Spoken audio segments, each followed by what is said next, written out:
Welcome in the world of no easy. Let's understand electron displacement effect. Hello dear student, welcome in the world of chemistry. In this lecture we are going to understand electronic effects in the covalent bonds.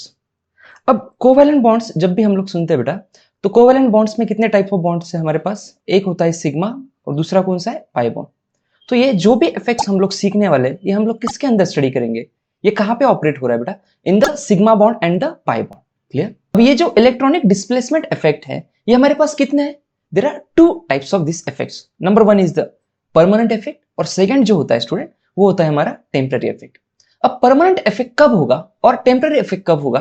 Permanent effect will operate in the presence और absence of the reagent, but temporary effect will operate in the presence of reagent. मतलब क्या student? अगर permanent effect किसी molecule में अगर इसे operate होना है, तो वहां पे सॉल्वेंट और रिएजेंट अगर प्रेजेंट है तो भी ये इफेक्ट होगा, और अगर वो सॉल्वेंट और रिएजेंट एब्सेंट है तो भी ये इफेक्ट होगा. इसीलिए इसे बोला गया permanent effect. But temporary effect के लिए सबसे जरूरी रिक्वायरमेंट यही है कि वहां पे क्या प्रेजेंट होना चाहिए? रिएजेंट और सॉल्वेंट ये प्रेजेंट होना चाहिए. क्लियर? नाउ परमानेंट इफेक्ट तीन टाइप्स के होते हैं. Number one is the inductive effect, जिसे हम बोल सकते हैं स्टूडेंट आई इफेक्ट. सेकंड होता है रेजोनेंस और मेसोमेरिक इफेक्ट, जिसे आर और एम इफेक्ट से भी जाना जाता है. एंड थर्ड होता है हाइपोकॉन्जुगेशन, जिसे हम लोग शॉर्ट में लिखते हैं student H effect. Temporary effect जो होते हैं, there are also two types. Electronic effect also called as the E effect. Second one is the inductomeric effect, also called as the ion effect. Now inductive effect will operate in the sigma bond. कहां पे होगा ये? sigma bond में. Whereas resonance कहां पे operate होगा? It will operate through pi bond. But hyperconjugation will operate through both sigma as well as pi bond. Electromeric effect will operate through pi bond and inductomeric effect will operate through sigma bond. So ये basic information आपको पता होनी चाहिए. सो इस lecture में ये जो भी सीरीज है, इसमें हम लोग सबसे फर्स्ट स्टार्ट करेंगे स्टूडेंट टेम्पररी इफेक्ट. हम लोग ये देखेंगे इलेक्ट्रोमेरिक इफेक्ट क्या है, इंडक्टोमेरिक इफेक्ट क्या है. उसके बाद हम लोग स्टार्ट करेंगे permanent effect, and permanent effect में हम लोग सबसे फर्स्ट देखेंगे inductive effect. Clear? Dear student, मैं आपको एक एश्योरिटी देना चाहता हूं, जितने भी आपके मन में डाउट्स है regarding all this things, most of the things यहाँ पे आपकी क्लियर हो जाएंगी. आपको जस्ट एंड तक ये वीडियोस देखना है. Clear? Let us understand temporary effects with examples. So let's understand what is temporary effect. Let's take example. आप स्कूल गए हो और स्कूल में आफ्टरनून में आपने खाना वगैरह खाया लंच में, और आप आपके दोस्तों के साथ ऐसे हंसी मजाक चल रही है आपकी कॉरिडोर में. क्लियर? और उसी दौरान मान लो कोई टीचर आपके सामने से वहां पे जा रहा है, तो इमीडिएटली फॉर सम इंस्टेंस आपका जो भी मूवमेंट है वो क्या हो जाएगा? पोजीशन जो रैंडम थी वो आप एकदम प्रॉपरली खड़े हो जाओगे सबके सब, राइट? और जैसे टीचर वहां से चला जाएगा, आप फिर से आपके ओरिजिनल पोजीशन पे आ जाओगे, रैंडम पोजीशन पे. तो इससे क्या समझ में आया कि ये जो आपका ये जो कंडीशन था प्रॉपर स्टैंडिंग का, ये बहुत कम सेकंड के लिए था, बहुत कम समय के लिए था, इन द प्रेजेंस ऑफ समथिंग. और वो जो समथिंग है उसी को हमने केमिस्ट्री में क्या बोला है student? Reagent. So temporary displacement of electron due to presence of an external reagent और a solvent is known as temporary effect. जैसे ही ये टीचर चला जाएगा, ये रिएजेंट चला जाएगा, ये इफेक्ट भी क्या हो जाएगा? रिमूव हो जाएगा. तो यहाँ पे आप समझ सकते हो, this effect will disappear in the absence of reagent. I hope this is very very clear to you. अब हम लोग फर्स्ट इफेक्ट देखते हैं, that is inductomeric effect. In the presence of solvent or reagent, if sigma bond polarize is called as the inductomeric effect. अब क्या होता है ध्यान से समझना. यहां पे क्या है? Bromine, that is Br, covalent bond Br. यहां पे दोनों ब्रोमीन है, इसलिए इलेक्ट्रोनेगेटिव डिफरेंस कितना है? 0. तो यहां पे आप देख सकते हो ये जो बॉन्ड है, this bond is non polar bond.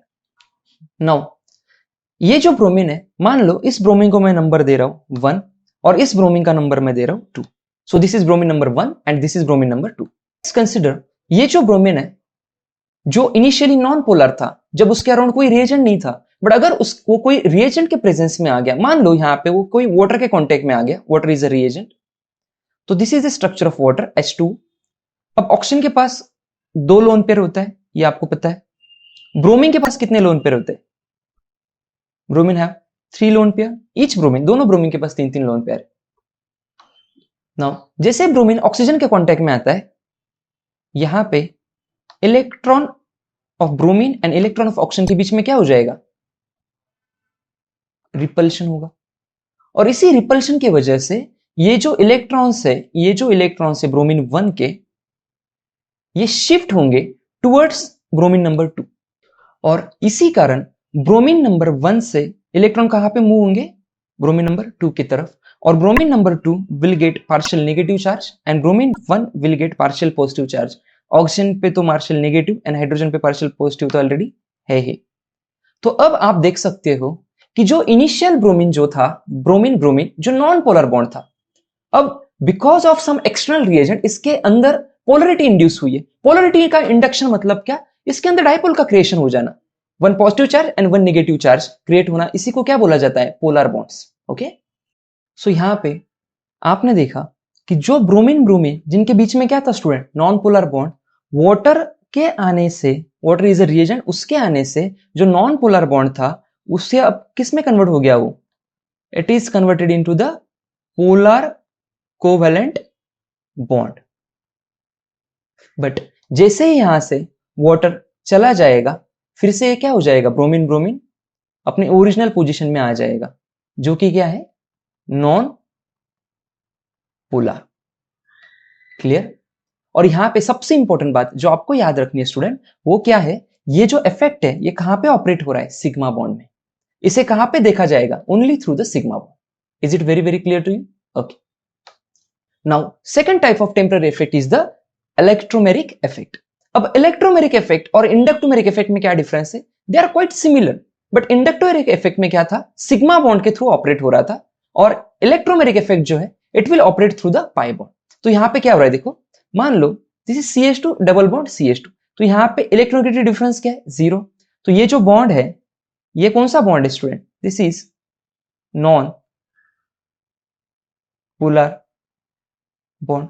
Now let's consider ये जो CH2 डबल बॉन्ड CH2 जो इनिशियली नॉन पोलर था, in the absence of reagent, अगर ये किसी सॉल्वेंट के कांटेक्ट में आ गया लाइक H+, और कोई एक आधा इलेक्ट्रॉन डिफिशिएंट स्पीसीज के कांटेक्ट में अगर आ गया, अभी आपको इतना पता है कि ये जो इलेक्ट्रॉन डिफिशिएंट स्पीसीज है उनको स्टेबल होने के लिए इलेक्ट्रॉन की जरूरत है। तो वो क्या करेंगे? यहाँ पे CH2 डबल बॉन्ड CH2 में एक सिग्मा बॉन्ड है, एक पाई बॉन्ड है, तो ये जो पाई बॉन्ड की इलेक्ट्रॉन डेंसिटी है उसे अपनी ओर अट्रैक्ट करने की कोशिश करेंगे। तो यहां पे होगा क्या?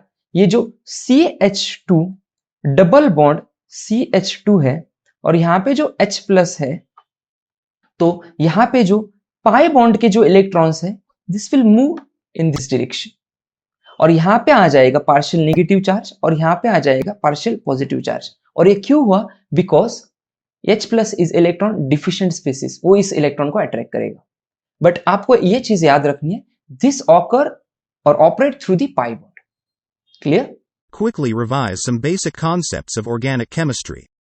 Dear student, before starting with the inductive effect, कुछ बेसिक चीजें जो हम लोग यहां पे डिस्कस करेंगे।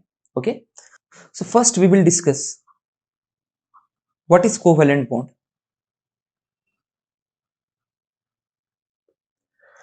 Covalent bond is formed by sharing of electrons.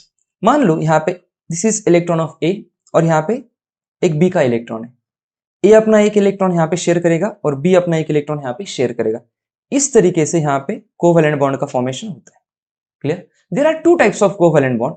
एक क्या होता है आपका सिग्मा, और सेकंड क्या होता है आपका पाई, जो आप केमिकल बॉन्डिंग में बहुत अच्छे से पढ़ चुके हैं।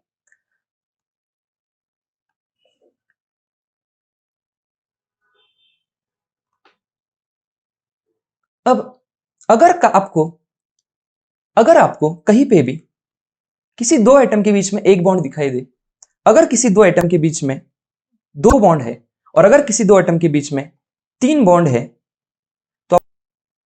तो आपको ये पता होना चाहिए single bond is always a sigma bond. अगर दो बॉन्ड है तो एक क्या होगा? सिग्मा, दूसरा क्या होगा? Pi bond. अगर तीन बॉन्ड है किसी दो एटम के बीच में तो एक क्या होगा? सिग्मा, और नेक्स्ट दो क्या होंगे? पाई बॉन्ड। क्लियर? अब स्टूडेंट मुझे एक बात बताओ, कोवेलेंट बॉन्ड जो बन रहा है, यहां पे जो इलेक्ट्रॉन पार्टिसिपेट हो रहे हैं, ये कौन से इलेक्ट्रॉन है? These are called as the valence electron. तो बॉन्ड जो है कोवेलेंट बॉन्ड, इसके फॉर्मेशन में जो इलेक्ट्रॉन इन्वॉल्व होंगे किसी भी एटम के, वो कौन से इलेक्ट्रॉन होंगे? Valence shell electron. Right? Now let's understand what is valence electron. यहाँ पे मैं एक एग्जांपल ले रहा हूँ, oxygen. You know the atomic number of oxygen is 8। जितना एटॉमिक नंबर होता है मतलब उतने उसके पास क्या है, इलेक्ट्रॉन कितने इसके पास, 8, और प्रोटॉन कितने इसके पास, 8। अब इस ऑक्सीजन का इलेक्ट्रॉनिक कॉन्फ़िगरेशन क्या आएगा, 1s2, 2s2, 2p4। ये कुछ इस तरीके से होगा। बीच में ऑक्सीजन का न्यूक्लियस है जिसके अंदर कितने प्रोटॉन है, 8 प्रोटॉन है।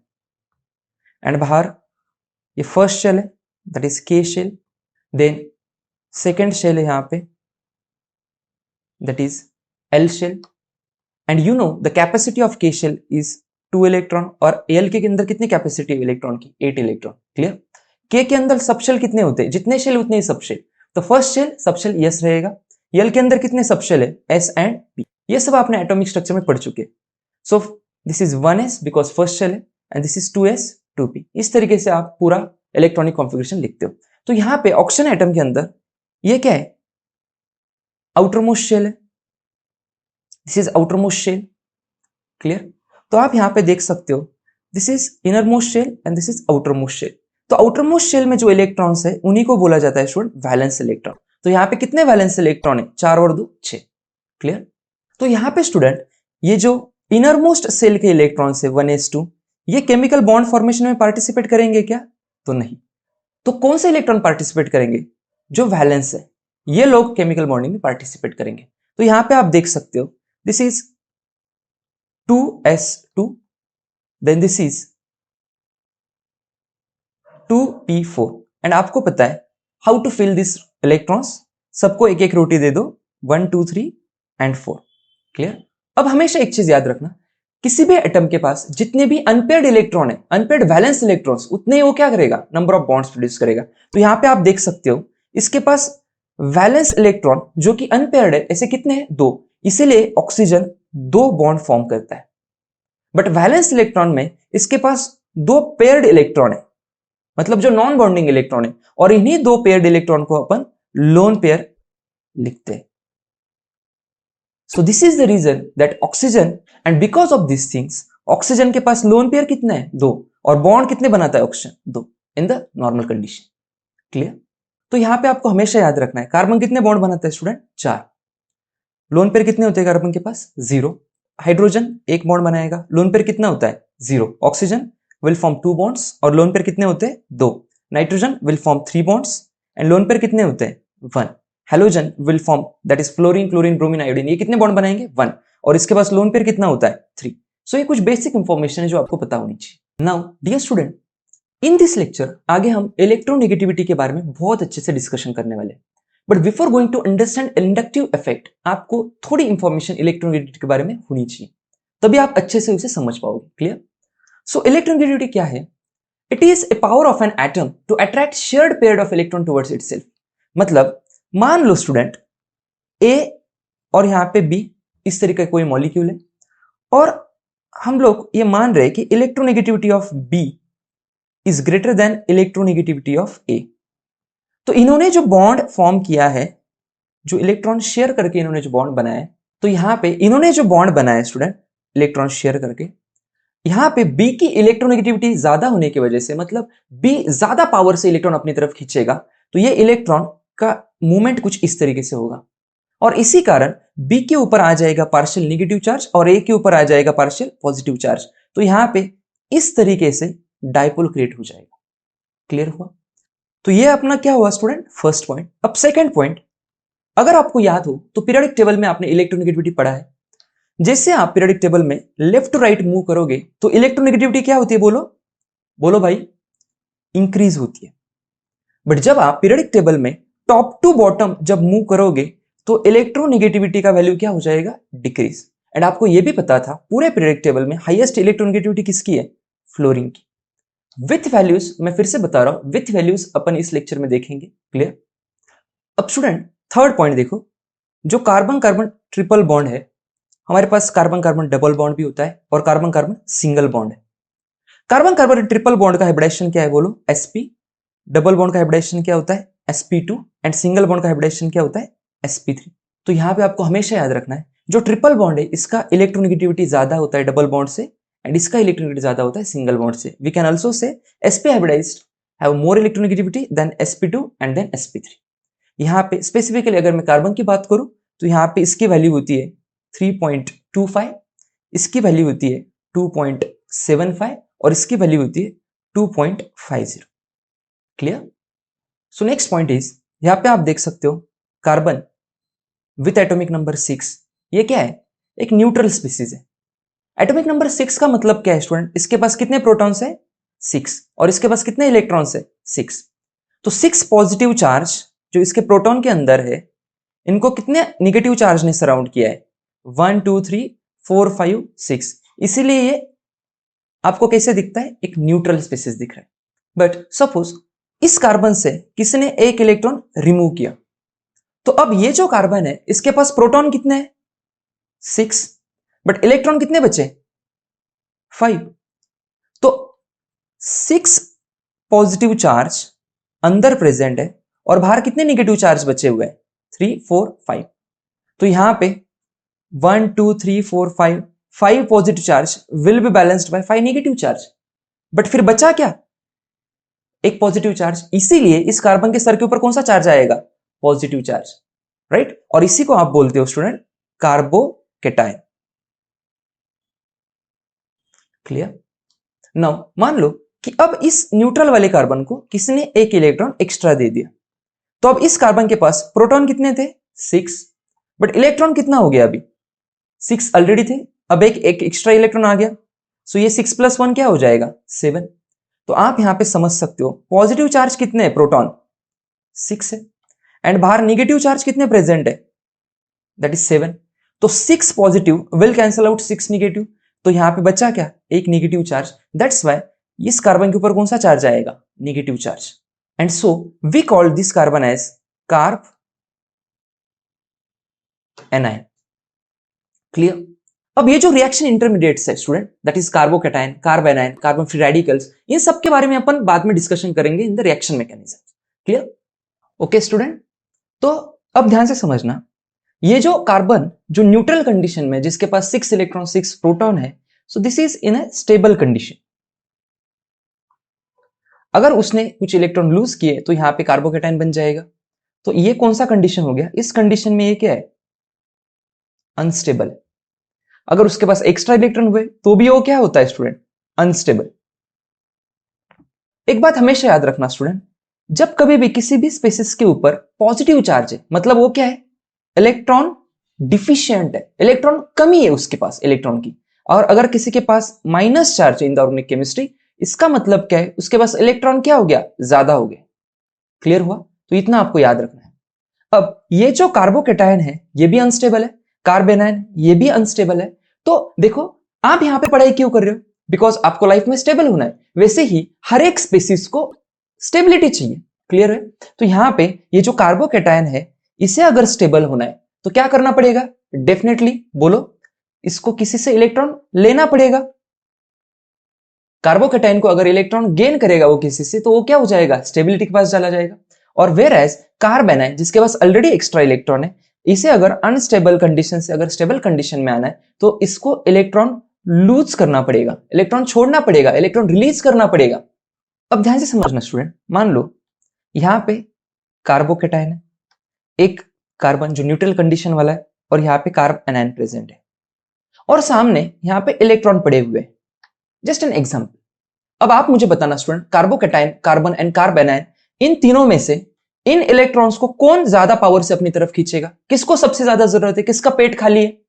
यस, कार्बोकैटायन का पेट खाली है, उसको इलेक्ट्रॉन की जरूरत है, तभी तो इलेक्ट्रॉन लेके अनस्टेबल कंडीशन से स्टेबल कंडीशन में जा सकता है. क्लियर? तो ये सबसे ज्यादा इलेक्ट्रॉन अपनी ओर अट्रैक्ट करेगा, उसके बाद कार्बन, एंड सबसे कम अट्रैक्ट कौन करेगा? Carb anion.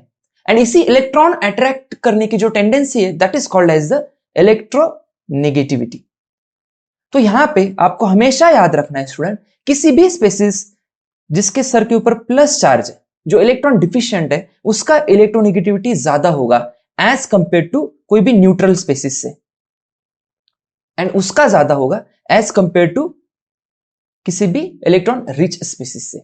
So this is order of electronegativity in the charged species. Clear? तो अगर यहां पे किसी ने आपसे पूछा कार्बन का इलेक्ट्रोनेगेटिविटी, तो आपको यह पता होना चाहिए स्टूडेंट, जो कार्बोकेटायन है उसका इलेक्ट्रोनेगेटिविटी ज्यादा होगा न्यूट्रल वाले कार्बन से और उसका इलेक्ट्रोनेगेटिविटी ज्यादा होगा नॉर्मल कार्ब एनायन से। क्लियर हुआ? This is very very important to you. तो यहां से आप क्या चीज सीखे स्टूडेंट? अगर मान लो किसी मॉलिक्यूल के अंदर because of some electronegative group अगर किसी कार्बन के ऊपर पॉजिटिव चार्ज डेवलप हो रहा है, वेदर इट इज कंप्लीट, तो यहां पे आप क्या सीख रहे हो स्टूडेंट? अगर किसी मॉलिक्यूल के अंदर बिकॉज ऑफ इलेक्ट्रोनेगेटिविटी डिफरेंस उस मॉलिक्यूल के अंदर जो कार्बन है उसके ऊपर अगर पार्शियल पॉजिटिव चार्ज डेवलप हो रहा है, तो उसका इलेक्ट्रोनेगेटिविटी क्या हो जाएगा स्टूडेंट? बढ़ जाएगा as compare to normal carbon. तो वो क्या करेगा? नॉर्मल कार्बन से वो जो जिसके ऊपर पॉजिटिव चार्ज डेवलप हुआ है वो नॉर्मल कार्बन से इलेक्ट्रॉन अपने ओर खींचेगा। क्लियर हुआ? Okay. Welcome, let's decode inductive effect in great detail.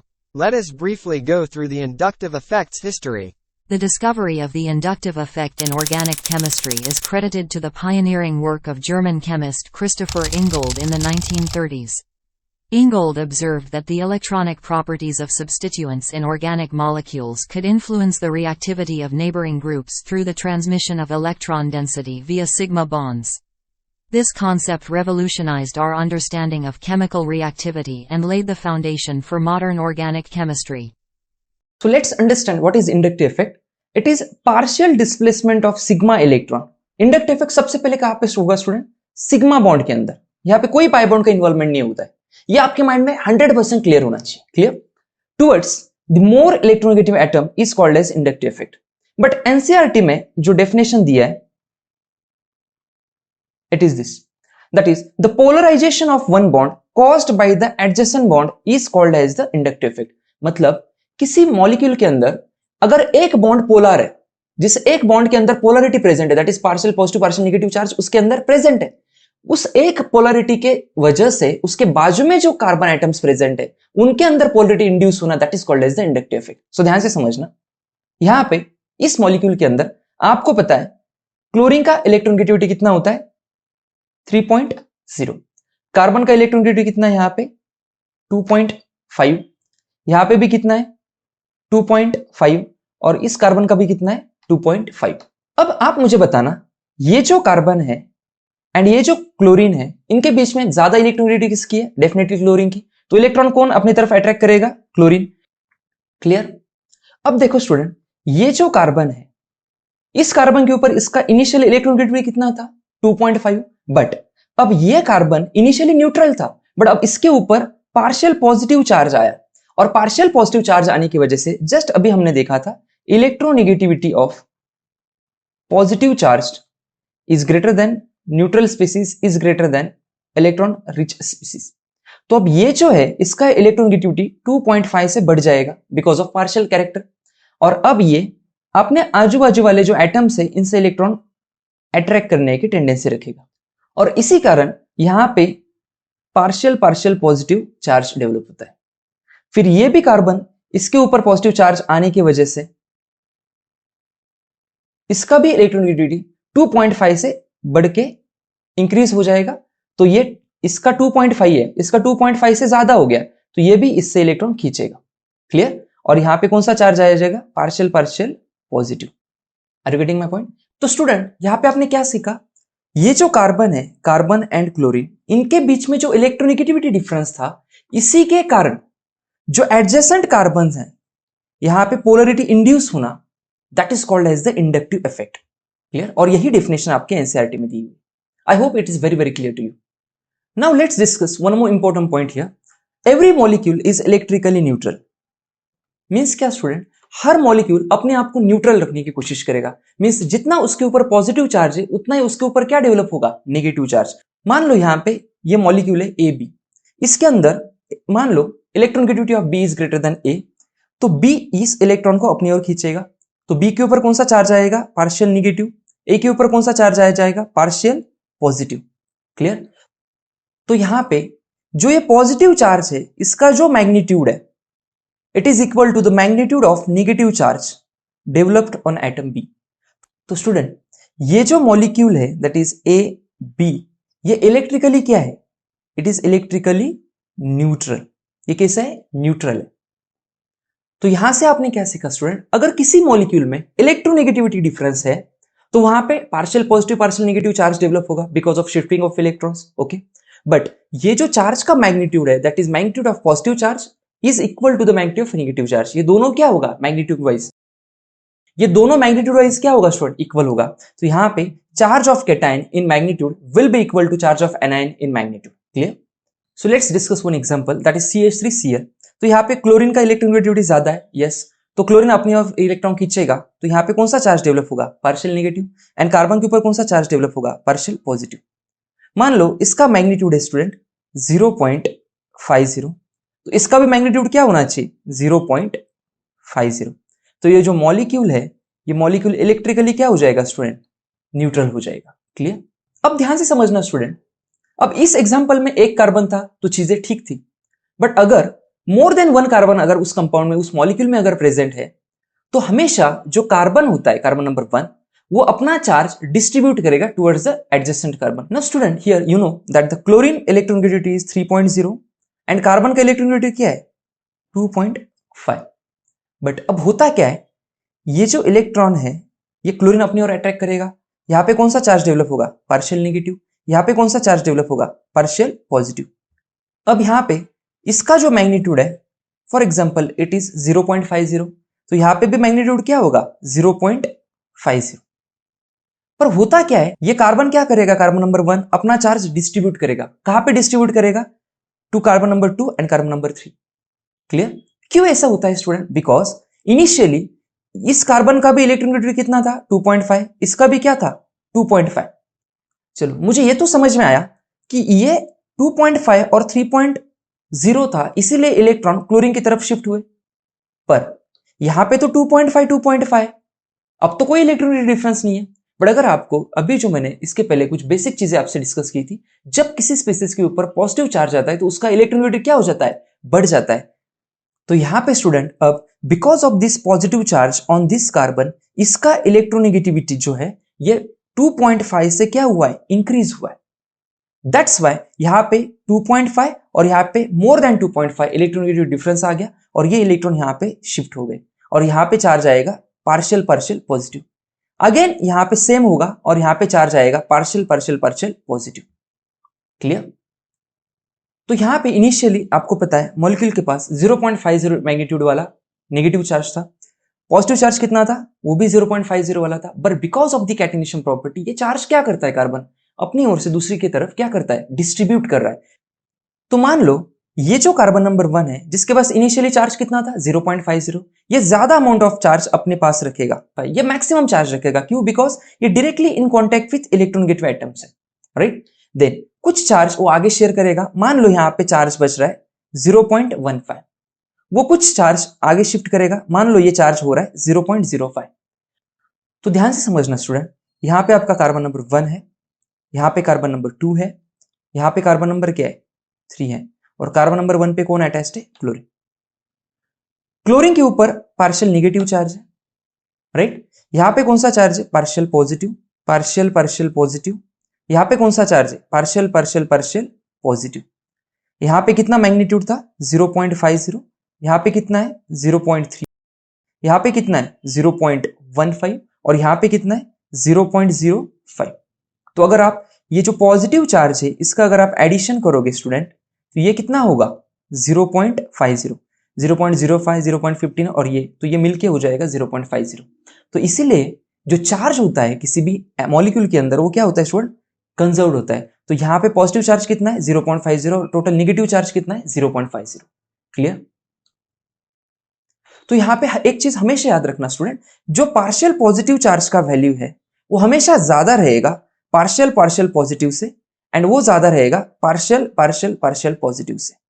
और जो पार्शियल नेगेटिव का वैल्यू है वो भी ज्यादा रहेगा पार्शियल पार्शियल नेगेटिव से, और वो भी ज्यादा रहेगा पार्शियल पार्शियल पार्शियल नेगेटिव से। क्लियर? और ये जो इंडक्टिव इफेक्ट है, आप यहां पे देख सकते हो, जो इनिशियल चार्ज था यहां पे 0.3 था, यहां पे 0.15 था और यहां पे 0.05 था। तो यहां पे जैसे डिस्टेंस आगे जा रहा है, इंडक्ट इफेक्ट क्या हो रहा है स्टूडेंट? कम हो रहा है।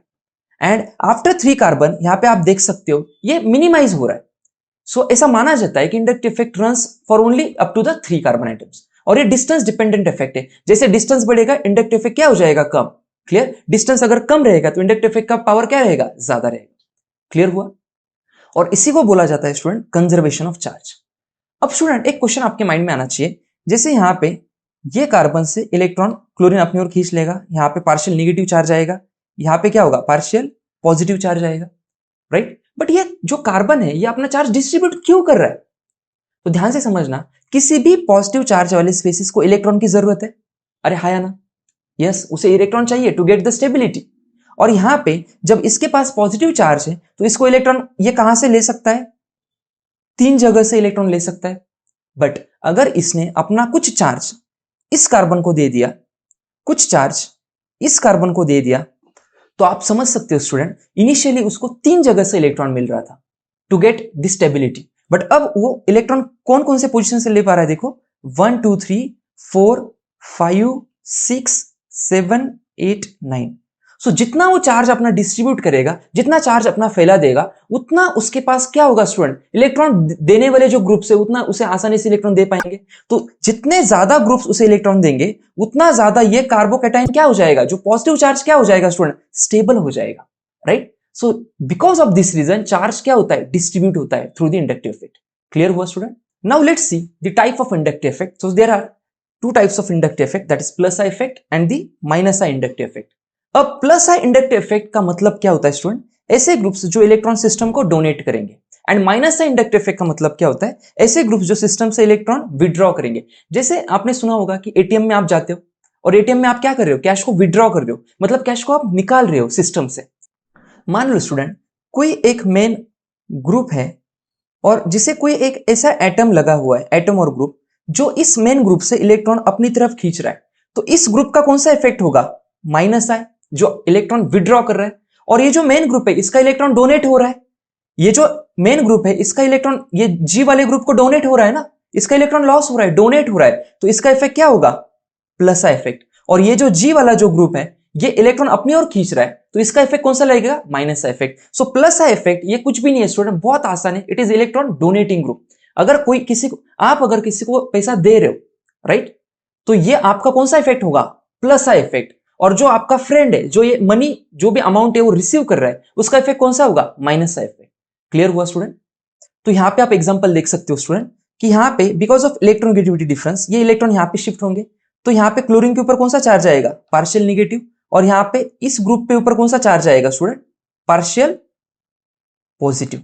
और वो कैसे आएगा वो भी अपन ने अभी डिस्कस किया, राइट. अब ध्यान से समझना स्टूडेंट, ये जो क्लोरीन है जो इलेक्ट्रॉन विड्रॉ कर रहा है सिस्टम से, इसका इफेक्ट कौन सा होगा, माइनस आई इफेक्ट. और ये पूरे ग्रुप का इफेक्ट कौन सा होगा, प्लस आई, बिकॉज ये इलेक्ट्रॉन क्लोरीन को क्या कर रहा है, डोनेट कर रहा है. Are you getting my point? Okay, so let's discuss one more example. तो यहां पे आप देख सकते हो ये जो O माइनस है अपने इलेक्ट्रॉन इस ग्रुप को डोनेट करेगा. सो ये जो ग्रुप है पूरा, ये इलेक्ट्रॉन को क्या कर रहा है स्टूडेंट, एक्सेप्ट कर रहा है ऑक्सीजन से, और ऑक्सीजन इनको इलेक्ट्रॉन डोनेट कर रहा है. सो ऑक्सीजन O माइनस का यहां पे कौन सा इफेक्ट लग रहा है student, that is plus I effect, because ये ग्रुप को डोनेट कर रहा है इलेक्ट्रॉन. और यहां पे जो अल्काइल ग्रुप है इसका कौन सा इफेक्ट लग रहा है, माइनस आई इफेक्ट, बिकॉज ये ऑक्सीजन से इलेक्ट्रॉन ले रहा है. तो ऐसा कोई जरूरी नहीं है कि अल्काइल ग्रुप का हमेशा प्लस आई इफेक्ट होगा, ये बहुत बड़ी गलती है. Alkyl group can act as a plus I, can also act as a minus I. So इसीलिए inductive effect is a relative effect, ये इसका एक प्रॉपर्टी है. क्लियर हुआ? सो माय डियर स्टूडेंट, अब तक इंडक्टिव इफेक्ट के बारे में हमने बहुत सारी इंफॉर्मेशन गैदर की है. अब कुछ इंपॉर्टेंट पॉइंट्स प्लीज आपके नोट्स में ये होने चाहिए, इन्हें प्लीज आपके नोट्स में लिखिए आप, राइट. सो इसमें फर्स्ट है inductive effect arise due to electronegative difference, ये आपको पता है. Next, it is also called as the transmission effect. आपको ये पता है कि दो एटम्स के बीच में अगर इलेक्ट्रोनेगेटिविटी डिफरेंस है तो उनमें क्या होता है स्टूडेंट, पोलरिटी इंड्यूस होता है, that is delta positive delta negative. और इसी कारण उनके एडजेसेंट जो कार्बन के बॉन्ड्स है उनमें भी क्या होता है, एक पोलर नेचर आता है, partial partial positive, partial partial partial positive, right. So this is a transmission effect. Next, it is a permanent effect. मतलब क्या, यहां पे आपने कहीं पे भी देखा कि वाटर या कोई सॉल्वेंट या कोई अदर रिएजेंट प्रेजेंट था, नहीं, ये परमानेंट इफेक्ट है. अगर यहाँ पे कोई एक्सटर्नल रिएजेंट आता भी है तो भी ये प्रेजेंट रहेगा, और अगर एक्सटर्नल रिएजेंट यहाँ पे प्रेजेंट भी नहीं है तो भी ये प्रेजेंट रहेगा. सो ये ऑलवेज, भले ही मान लो CH3Cl आपको ऐसा दिख रहा है, बट एक्चुअल में ऐसा नहीं है. यहाँ पे Cl का इलेक्ट्रोनेगेटिविटी ज्यादा है, ये इलेक्ट्रॉन अपनी ओर खींचेगा, यहाँ पे पार्शियल नेगेटिव आएगा, यहाँ पे पार्शियल क्या होगा, पॉजिटिव चार्ज डेवलप होगा। एक्चुअल इसका स्ट्रक्चर कुछ इस तरीके से है, बट हर टाइम अपन ये नहीं लिख सकते, सो हम लोग नॉर्मली क्या लिखते हैं, CH3Cl। बट इसका मतलब अगर हम लोग ऐसा लिखेंगे तो इसका मतलब ये नहीं है कि यहाँ पे इंडक्टिव इफेक्ट एब्सेंट है। क्लियर हुआ? इंडक्टिव इफेक्ट हमेशा यहाँ पे प्रेजेंट रहेगा, so it is called as the permanent effect. अब ये जो इंडक्टिव इफेक्ट है, इसके अंदर हाइड्रोजन एटम को एक रेफरेंस माना गया है, मतलब हाइड्रोजन का जो इंडक्टिव इफेक्ट है उसे एक रेफरेंस इंडक्टिव इफेक्ट माना गया है। Clear? Next, inductive effect operates through the sigma bond, ये सिग्मा बॉन्ड के अंदर होगा, पाई बॉन्ड यहाँ पे इन्वॉल्व नहीं होगा। Clear? Next, in inductive effect partial displacement of sigma electron takes place so the partial charges are developed. I know this is very clear to you. Next point, it is observed only up to 3 carbon atoms. ये already हमने थोड़े time पहले देखा था, यहाँ पे आपने discuss किया था हमने कि this is delta negative, this is delta positive, charge यहाँ पे ट्रांसफर होगा तो ये क्या हो जाएगा, डेल्टा डेल्टा पॉजिटिव, ये और चार्ज ट्रांसफर होगा so this will be delta delta positive. तो कुछ टाइम के बाद after carbon number 1, carbon number 2, carbon number 3 ये इफेक्ट क्या हो जाएगा, निग्लिजिबल। और यहाँ पे हमने एग्जांपल के तौर पे ये देखा था, यहाँ पे 0.50, यहाँ पे क्या था 0.50, तो ये 0.50 में से यहाँ पे 0.15 एंड यहाँ पे 0.05 आगे शिफ्ट होता है। तो आगे आप थर्ड कार्बन के बाद अगर देखोगे तो it is nearly equal to 0, so ये 3 कार्बन तक देखा जाता है। क्लियर? अब ये जो इंडक्टिव इफेक्ट है स्टूडेंट, इसके अंदर जो इलेक्ट्रॉन का जो डायरेक्शन होगा इलेक्ट्रॉन मूवमेंट का, ये ओनली सिंगल डायरेक्शन में होगा, एक तो इस तरीके से होगा पूरे मॉलिक्यूल के अंदर और एक तो इस तरीके से होगा। तो यहाँ पे आप देख सकते हो फर्स्ट एग्जांपल में, यहाँ पे इलेक्ट्रॉन नेगेटिव एटम कौन सा है, क्लोरीन, तो ये इलेक्ट्रॉन अपनी ओर खींचेगा, तो यहाँ पे पूरे इलेक्ट्रॉन का डायरेक्शन क्या है, एक सिंगल डायरेक्शन में आप देख सकते हो, राइट। आप नेक्स्ट एग्जांपल में भी देखना, यहाँ पे O- का इफेक्ट कौन सा है, प्लस का इफेक्ट, तो ये जो पूरा ग्रुप है इसका इफेक्ट कौन सा हो गया, ये एक्सेप्ट कर रहा है इलेक्ट्रॉन, तो इसका इफेक्ट क्या हो गया, माइनस है। तो यहाँ पे इलेक्ट्रॉन इस तरीके से शिफ्ट होंगे, तो यहाँ पे इलेक्ट्रॉन का डायरेक्शन क्या है, इस डायरेक्शन में। तो इन बोथ कंडीशंस यहाँ पे भी और यहाँ पे भी आपने क्या सीखा, इलेक्ट्रॉन इंडक्टिव इफेक्ट के अंदर जो भी उनका डायरेक्शन होगा वो क्या होगा, एक सिंगल डायरेक्शन में होगा। क्लियर हुआ students? In the inductive effect there is partial displacement of sigma electron. यहाँ पे कोई भी ऐसा नहीं हो रहा है कि इलेक्ट्रॉन कंप्लीटली एक कार्बन है और उसके बाजू में क्लोरीन लगा हुआ है, तो कार्बन के जो एटॉमिक ऑर्बिटल से उससे इलेक्ट्रॉन बाहर निकल के क्लोरीन के पास जा रहा है, ऐसा नहीं हो रहा है। There is a partial displacement, right. तो यहाँ पे एटॉमिक ऑर्बिटल से इलेक्ट्रॉन बाहर नहीं जा रहा है, तो ये आपको पता होना चाहिए। Next, it is very weak effect. हमें आगे जाके रेजोनेंस पढ़ना है, हाइपरकॉन्जुगेशन पढ़ना है, एंड ये अभी हमने क्या सीखा, इंडक्टिव इफेक्ट। तो इसमें सबसे स्ट्रॉन्ग इफेक्ट होता है स्टूडेंट रेजोनेंस, उसके बाद होता है हाइपरकॉन्जुगेशन और उसके बाद होता है इंडक्टिव इफेक्ट। सो जब हम लोग हर एक चीज इस जीओसी के सीरीज के अंदर पढ़ेंगे, inductive effect, resonance, mesomeric effect, hyperconjugations और acidic strength, basic strength, stability, तो उसके बाद जो भी आप क्वेश्चंस देखोगे तो सबसे पहले आपको उसके अंदर अप्लाई करना है रेजोनेंस, देन आपको चेक करना पड़ेगा हाइपरकॉन्जुगेशन एंड आपको चेक करना पड़ेगा इंडक्टिव इफेक्ट। तो कहां पे कौन सा इफेक्ट बैठ रहा है उस हिसाब से आपको आंसर देना है। क्लियर हुआ? अब नेक्स्ट पॉइंट जो है ये काफी इंपॉर्टेंट है student. Inductive effect is a distance dependent effect, मैंने आपको बताया भी था। It is whether it is plus effect और whether it is minus effect, ये दोनों जो इफेक्ट है it is inversely proportional to the distance. मतलब अगर डिस्टेंस बढ़ेगा तो इंडक्टिव इफेक्ट क्या हो जाएगा, कम होगा। अगर डिस्टेंस कम हो रहा है तो इंडक्टिव इफेक्ट का जो स्ट्रेंथ है वो क्या हो जाएगा, बढ़ जाएगा। So this is very important point. मान लो यहां पे एक कार्बोकैटायन है और यहां पे एक कार्बोकैटायन है। ये जो क्लोरीन है इसका कौन सा इफेक्ट लगेगा, आपको पता है, माइनस का इफेक्ट, क्लोरीन अपने पास इलेक्ट्रॉन खींचेगा। ये भी क्लोरीन, इसका कौन सा इफेक्ट लगेगा, माइनस का इफेक्ट लगेगा। अब यहां पे आप देख सकते हो ये क्लोरीन कौन से नंबर पे लगा है, कार्बन एटम 2 पे, और यहां पे क्लोरीन कौन से नंबर पे लगा है, 4th पोजीशन पे। तो ये जो कार्बोकैटायन है इससे 4th कार्बन पे क्लोरीन लगा है, मतलब डिस्टेंस क्या है यहां पे, ज्यादा है। बट यहां पे क्लोरीन 2nd नंबर कार्बन पे लगा है, तो यहां पे डिस्टेंस क्या है, कम है। And it is inversely proportional to the distance. So जहां पे डिस्टेंस ज्यादा होगा वहां पे इंडक्टिव इफेक्ट क्या होगा, कम, और जहां पे डिस्टेंस कम होगा वहां पे इंडक्टिव इफेक्ट क्या होगा, ज्यादा। तो यहां पे डिस्टेंस अगर ज्यादा है तो यहां पे इंडक्टिव इफेक्ट क्या लगेगा, कम लगेगा। बट जहां पे डिस्टेंस कम है, इन दिस कंडीशन यहां पे इस क्लोरीन का इंडक्टिव इफेक्ट क्या होगा, बहुत ज्यादा लगेगा। सो it is distance dependent effect, right. तो यहां पे आपको प्लस और माइनस आई के बारे में नहीं सोचना है, whether it is plus I minus I, दोनों के दोनों क्या हो जाएगा, जैसे डिस्टेंस बढ़ेगा इंडक्टिव इफेक्ट का वैल्यू क्या हो जाएगा, कम हो जाएगा। Clear? Next point is it is a relative effect. यहां पे मैंने आपको रिलेटिव इफेक्ट के बारे में बताया था कि ये जो अल्काइल ग्रुप है, एग्जांपल नंबर 1 के अंदर इसका कौन सा इफेक्ट लग रहा था? प्लस आई, बिकॉज यहाँ पे क्लोरीन का कौन सा इफेक्ट था? Minus I. But second example में ऑक्सीजन इज प्लस आई, तो इस अल्काइल ग्रुप को क्या करना पड़ेगा? इलेक्ट्रॉन एक्सेप्ट करना पड़ेगा। सो अल्काइल ग्रुप का यहाँ पे कौन सा इफेक्ट है? माइनस आई। तो depend upon the type of group attached, ये जो इफेक्ट है वो चेंज होगा। तो यहाँ पे अल्काइल ग्रुप कौन सा इफेक्ट शो कर रहा था? प्लस आई, और यहाँ पे minus I. So this is a relative effect. आगे जाके हम इसके बारे में और डिस्कशन करेंगे। Now next point is it is N additive effect. तो जितने ज्यादा ग्रुप्स प्रेजेंट रहेंगे स्टूडेंट, उतना ज्यादा इंडक्टिव इफेक्ट बढ़ जाएगा। मतलब उसका जो इफेक्ट है वो क्या हो जाएगा? एड ऑन हो जाएगा। यहाँ पे आप देख सकते हो क्लोरीन का कौन सा इफेक्ट होता है? माइनस आई। यहाँ पे कितने माइनस आई लगे हुए हैं? 3। सो ये मान लो ये ए है, this is B and this is C. यहाँ पे कितने क्लोरीन है? 2। तो इन दोनों का यहाँ पे क्या लगेगा? माइनस आई। और यहाँ पे कितने क्लोरीन है? 1। तो इसका क्या हो जाएगा? यहाँ पे माइनस आई। तो सबसे ज्यादा माइनस आई किधर लगा स्टूडेंट? यहाँ पे कितने माइनस आए? 1 2 3, 3 क्लोरीन के 3 माइनस आए। यहाँ पे कितने माइनस आए? 2। और यहाँ पे कितने माइनस आए? 1। तो अगर किसी ने आपसे पूछा इन तीनों एग्जांपल में ए बी सी में माइनस इफेक्ट कहां पे ज्यादा लग रहा है, सो ए में ज्यादा इफेक्ट रहेगा, देन बी एंड देन सी। सो जितने ज्यादा माइनस आई ग्रुप रहेंगे और जितने ज्यादा प्लस आई ग्रुप रहेंगे, उतना ही उनका इफेक्ट क्या हो जाएगा? एड ऑन हो जाएगा। So this is called as an additive effect. I hope this is very very clear to you. Okay, now dear student, let's understand factors affecting inductive effect. So इसके अंदर सबसे first factor है that is electronegativity. अब तक आपने जो inorganic chemistry में periodic table में जो इलेक्ट्रोनेगेटिविटी देखी थी, that is called as the elemental electronegativity, जो कि एक्सपेरिमेंटली फाइंड आउट किया जाता है स्टूडेंट। और वो कौन से स्टेट में फाइंड आउट किया जाता है? न्यूट्रल कंडीशन में, जब उस एलिमेंट का ऑक्टेट कंप्लीट हो, वो एक स्टेबल फॉर्म में हो। क्लियर? उस इलेक्ट्रोनेगेटिविटी को अपन क्या बोलते हैं? एलिमेंटल इलेक्ट्रोनेगेटिविटी, जो आपने आईओसी में पढ़ा था। But in the organic chemistry ये जो एलिमेंटल इलेक्ट्रोनेगेटिविटी है, इससे हमारे क्वेश्चन सॉल्व नहीं होंगे। तो इसीलिए हमें एक और चीज पढ़नी पड़ेगी, that is modified electronegativity. Electronegativity किस फैक्टर की वजह से चेंज होती है, राइट? सो उसके अंदर फर्स्ट फैक्टर है चार्ज, जिसके बारे में हमने कुछ डिस्कशन किया भी है। Then second hybridization, and third होता है स्टूडेंट बॉन्ड एंगल। शायद आपने हाइब्रिडाइजेशन एंड बॉन्ड एंगल के बारे में थोड़ा बहुत केमिकल बॉन्डिंग में आपने के रिगार्ड्स में पढ़ा होगा। जो second important factor student, that is isotopic effect. So ये दोनों इफेक्ट्स वन बाय वन हम लोग स्टडी करेंगे। Clear? Let's decode electronegativity in great detail. Is the electronegativity, and you know that it is a tendency of an atom to attract sheer pair of electron towards itself.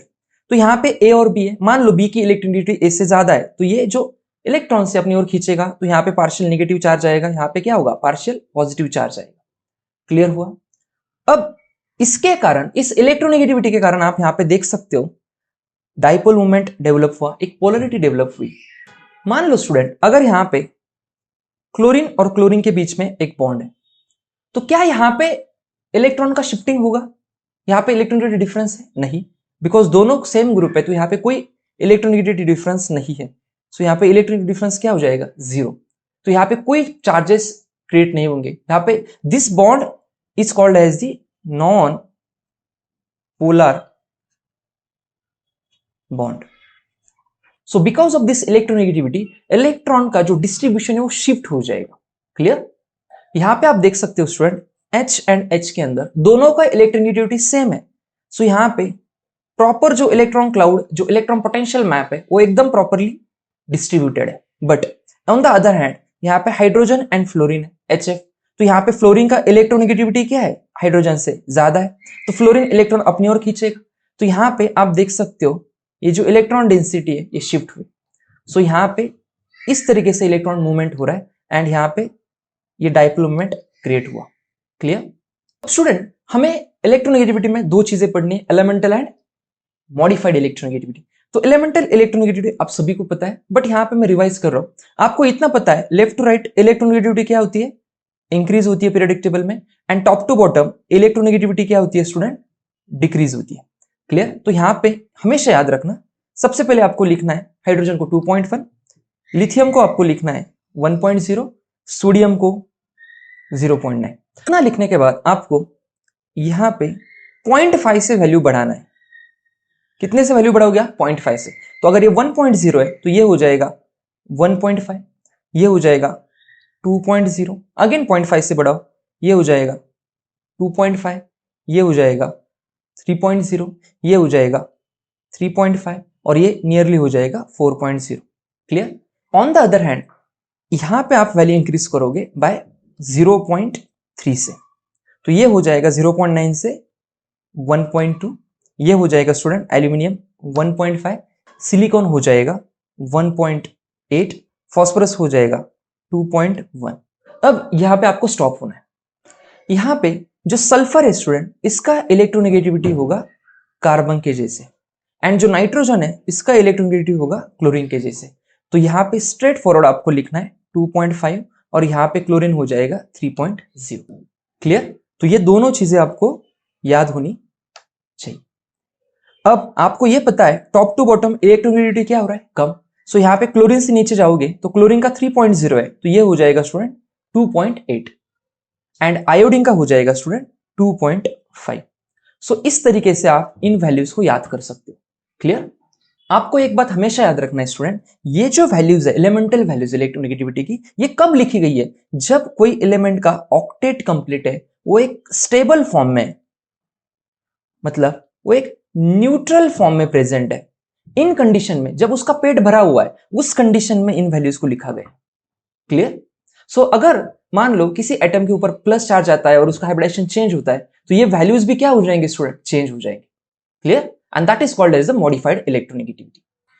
अब student in the modified electronegativity first factor है student percentage character. Electronegativity को, जो elemental electronegativity है, उसे affect करने वाला first factor that is percentage character. आपको इतना पता है प्रेडिक्टेबल में, आपने ये पढ़ा है that percentage character is directly proportional to the electronegativity, and in the sp hybridization there is 50% of percentage character, in the sp2 there is 33.33% of s character, and in the sp3 there is 25% of s character. so percentage character जितना ज्यादा उतना electronegativity क्या हो जाएगा, ज्यादा हो जाएगा। Clear? So student जब आप कार्बन कार्बन सिंगल बॉन्ड की बात कर रहे हो, तब इसका हाइब्रिडाइजेशन होता है sp3, तो इसका परसेंटेज कैरेक्टर कितना हुआ, 25%। क्लियर? अब स्टूडेंट जब आप डबल बॉन्ड की बात कर रहे हो तो हाइब्रिडाइजेशन हो जाएगा sp2, जब आप ट्रिपल बॉन्ड की बात कर रहे हो हाइब्रिडाइजेशन हो जाएगा sp3। यहां पे परसेंटेज कैरेक्टर कितना आएगा, 33.33%। यहां पे परसेंटेज कैरेक्टर कितना आएगा, 50%। सो इलेक्ट्रोनेगेटिविटी ट्रिपल बॉन्ड की ज्यादा होगी, then double bond, then single bond. अब थोड़े टाइम पहले इन द एलिमेंटल इलेक्ट्रोनेगेटिविटी आपने कार्बन का वैल्यू देखा था स्टूडेंट इलेक्ट्रोनेगेटिविटी का, that is 2.5, but because of increase in the percentage character ये वैल्यू क्या हो जाएगा, चेंज हो जाएगा। तो अब ये जो डबल बॉन्ड है, मतलब sp2 हाइब्रिडाइज्ड, यहाँ पे इनिशियल 25% जब s कैरेक्टर था, तब इसका इलेक्ट्रोनेगेटिविटी का वैल्यू था 2.5, that is elemental electronegativity. But अब इसका परसेंटेज कैरेक्टर 25 से बढ़ के 33 हो गया, तो ये वैल्यू हो जाएगा स्टूडेंट 2.75। तो electronegativity of carbon in the double bond और in the sp2 hybridization is not 2.5, it is 2.75। In the triple bond यहां पे देखो और परसेंटेज बढ़ रहा है, 50% हो गया, तो ये वैल्यू भी बढ़ के क्या हो जाएगी, 3.25। तो क्वेश्चन में आपको ये देखना है कि कार्बन अगर आपने कहीं पे देखा तो आंखें बंद करके ऐसा नहीं लिखना है दैट इज 2.5। आपको ये समझना पड़ेगा ये कार्बन sp2 है या sp3 है या sp है। अगर परसेंटेज ज्यादा होगा तो ये वैल्यू भी क्या हो जाएगी, चेंज हो जाएगी। So this is a major difference between modified and elemental electronegativity. I hope this is very clear to you. अब स्टूडेंट आपको यह पता है इन द एलिमेंटल फॉर्म जैसे आप प्रेडिक्टेबल में लेफ्ट टू राइट मूव करोगे तो इलेक्ट्रोनेगेटिविटी क्या होता है, इंक्रीज हो रहा है। सो यहाँ पे इलेक्ट्रोनेगेटिविटी देखो कार्बन नाइट्रोजन ऑक्सीजन फ्लोरीन में एलिमेंटल फॉर्म में, तो यहाँ पे लेफ्ट टू राइट बढ़ रहा है, तो फ्लोरीन का सबसे ज्यादा होगा, then oxygen, then nitrogen, then carbon. But जैसे यहाँ पे चेंज इन हाइब्रिडेशन आता है तो इलेक्ट्रोनेगेटिविटी वैल्यू भी क्या हो रहा है, चेंज हो रहा है। तो यहाँ पे देखो कार्बन ही है, फर्स्ट एग्जांपल में कार्बन है, but this is sp hybridized carbon, this is sp2 hybridized carbon, this is sp3 hybridized carbon. So sp hybridized carbon का इलेक्ट्रोनेगेटिविटी क्या है, ज्यादा है एज कंपेयर टू sp2, और sp2 का ज्यादा है sp3। सेकंड में आप देख सकते हो नाइट्रोजन जो sp है, it is having more electronegativity than sp2 hybridized nitrogen and then sp3 hybridized nitrogen. Similar oxygen, sp2 hybridized oxygen का इलेक्ट्रोनेगेटिविटी क्या है स्टूडेंट, ज्यादा है as compare to sp3 hybridized oxygen. And सबसे लास्ट में जो फ्लोरीन है उसका इलेक्ट्रोनेगेटिविटी क्या होगा, सबसे ज्यादा होगा।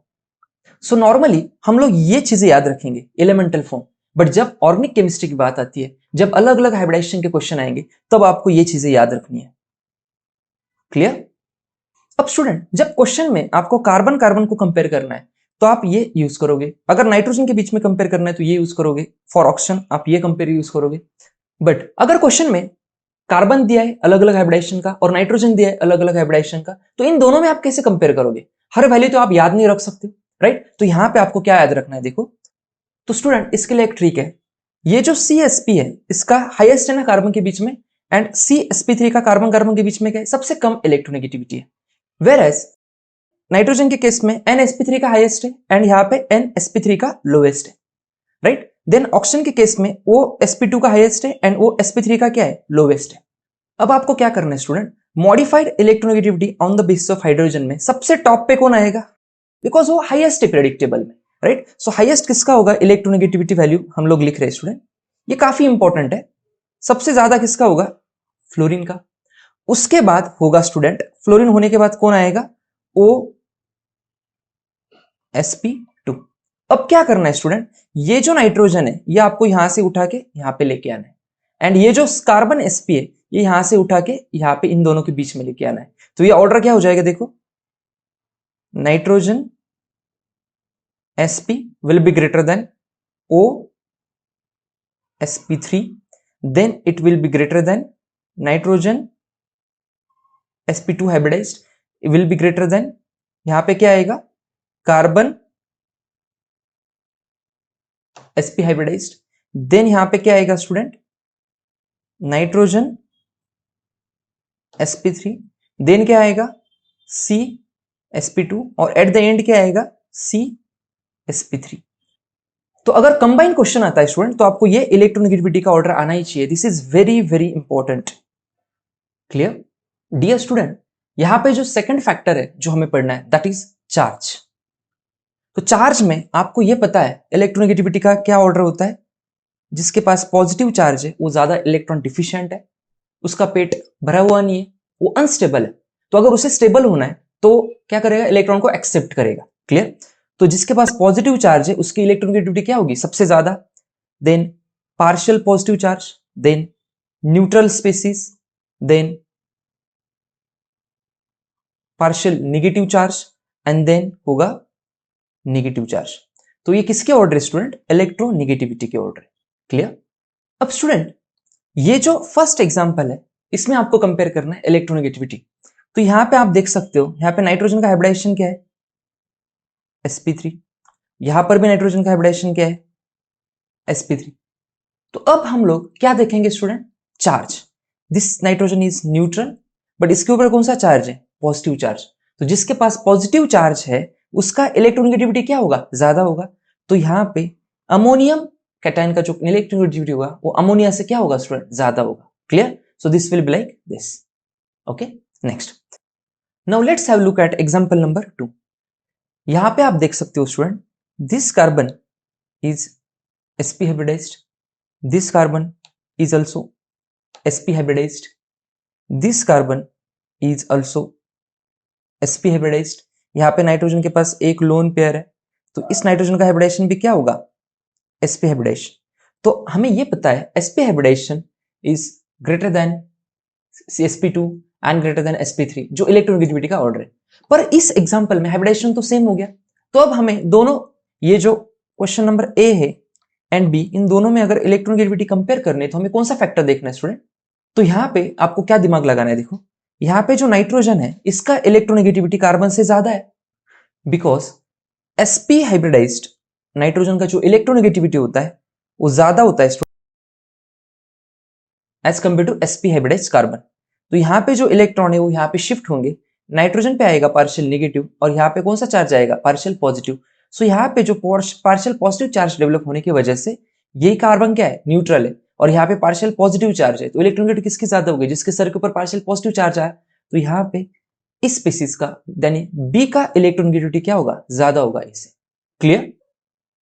ओके, अब इस एग्जांपल को सॉल्व करते हैं। इसका स्ट्रक्चर पहले ड्रॉ करो स्टूडेंट। दिस इज NH3 और यहां पे क्या है, लोन पेयर। इसका कैसे स्ट्रक्चर देखो, एन एच, और यहां पे क्या है स्टूडेंट, 2 लोन पेयर है। क्लियर? इसका हाइब्रिडाइजेशन होता है स्टूडेंट sp3, इसका भी हाइब्रिडाइजेशन क्या है sp3। तो अपन हाइब्रिडाइजेशन के बेसिस पे इलेक्ट्रोनेगेटिविटी जज कर सकते हैं क्या? नहीं। तो हमें क्या देखना पड़ेगा? चार्ज।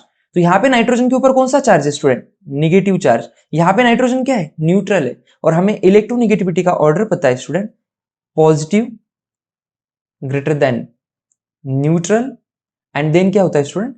निगेटिव। तो यहां पे स्टूडेंट जो न्यूट्रल है इसका इलेक्ट्रॉन क्या होगा? ज्यादा होगा। So answer will be like this. Okay dear student, आप एग्जांपल नंबर 1 में देख सकते हो, ये जो ऑक्सीजन है ये क्या है? न्यूट्रल कंडीशन में, और इसके पास देख सकते हो आप 6 वैलेंस इलेक्ट्रॉन है, 1 2, ये इसके खुद के कितने इलेक्ट्रॉन है स्टूडेंट? 6। जो ऑक्सीजन है उसका एटॉमिक नंबर क्या है स्टूडेंट? 8।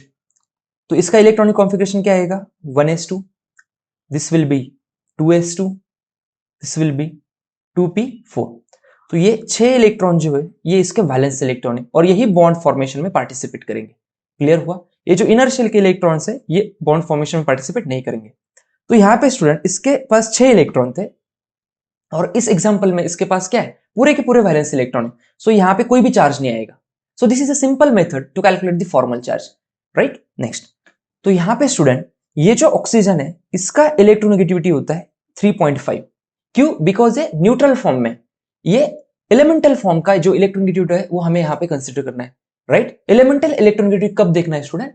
जब किसी एटम के आजू बाजू में उसका ऑक्टेट क्या है? कंप्लीट है, वो स्टेबल है और एक न्यूट्रल है, राइट? तो यहाँ पे इसका इलेक्ट्रोनेगेटिविटी होगा 3.5, इसका होगा 2.5।